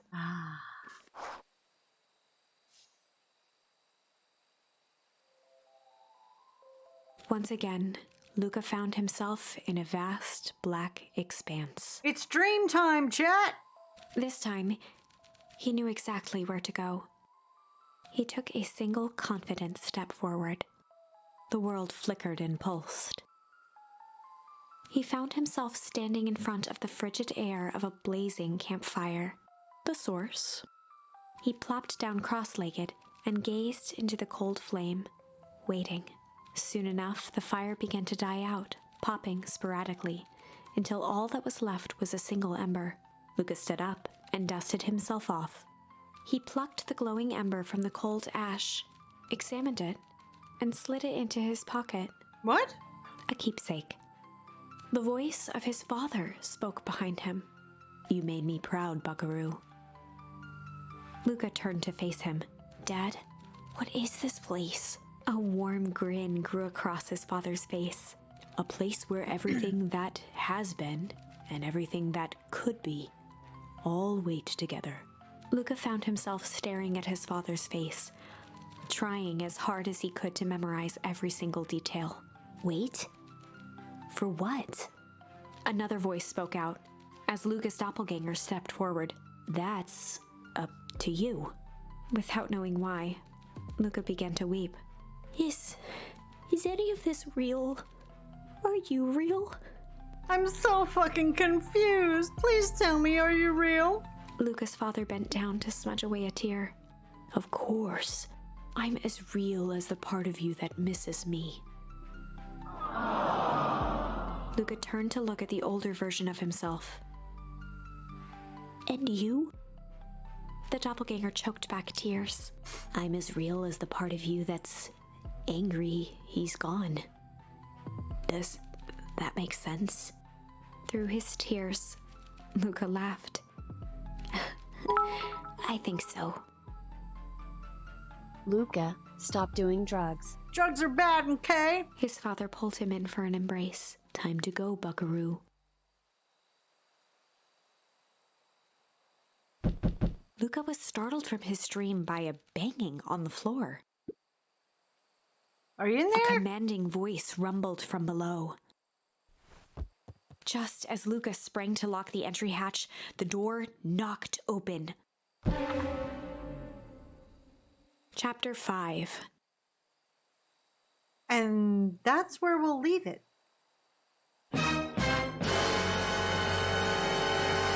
Let me see, 9:10. Perfect. It's saved. Let me just hit the first thing. Big and small. All right.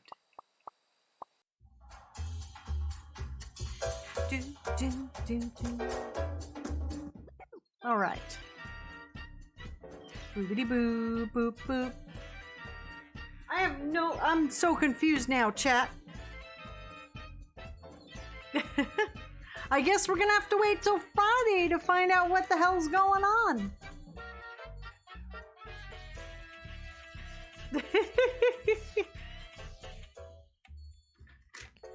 All right, let's do a random be a better human.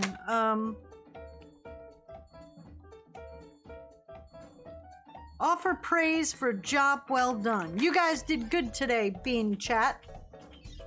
You guys are the best at Bean Chat that anyone has ever been at chat. I'll give you a hand.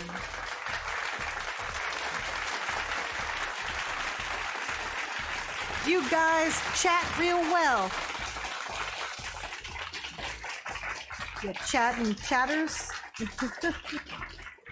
So we'll be on again Friday, right? At 5 p.m. I need a few days off.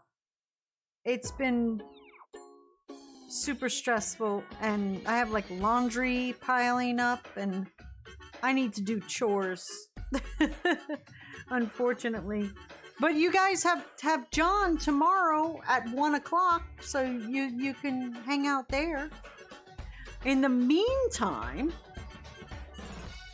let's see who I can send you off to.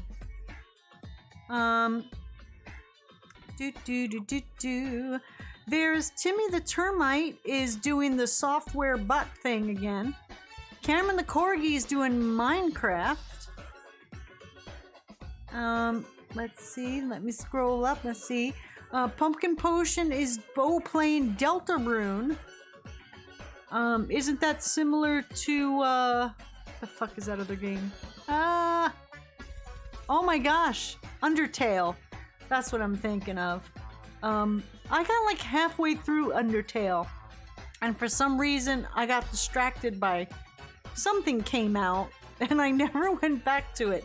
So if I ever did play Undertale, I'd have to start all over again, because I don't remember what the hell was happening in that story. Alright, so I think we're up to Cameron. done that one. So let's go. We're gonna go bother Cameron the Corgi. Sounds like a good thing. All right. And thank you all for coming out and hanging and watching me play my silly games. I appreciate the company, and I hope I was okay company for you. Thank you. This stream was made possible by and continues because of contributions from viewers like you. Thank you for your support. Until next time, spread joy! Thank you. Cheers. Jimmy vs. Timmy, Cameron the Corgi, Curve Planet, Icarus Mariner, Bloody Angel, Gelati, Spider, Sora, Shadav, Lopez, Trish Loves Horses, Vanis Fallen Rose, Silent Wood, Sadie Pumpkin, DJ Animation, Mods, Jim, Cronus, Shadav, Sound Alerts, and Thanos, subs and resubs from Dyfed, Lemmy, Chops, Phoebe, and Zombie Black Rose, and raids from Shadav. Thank you very much.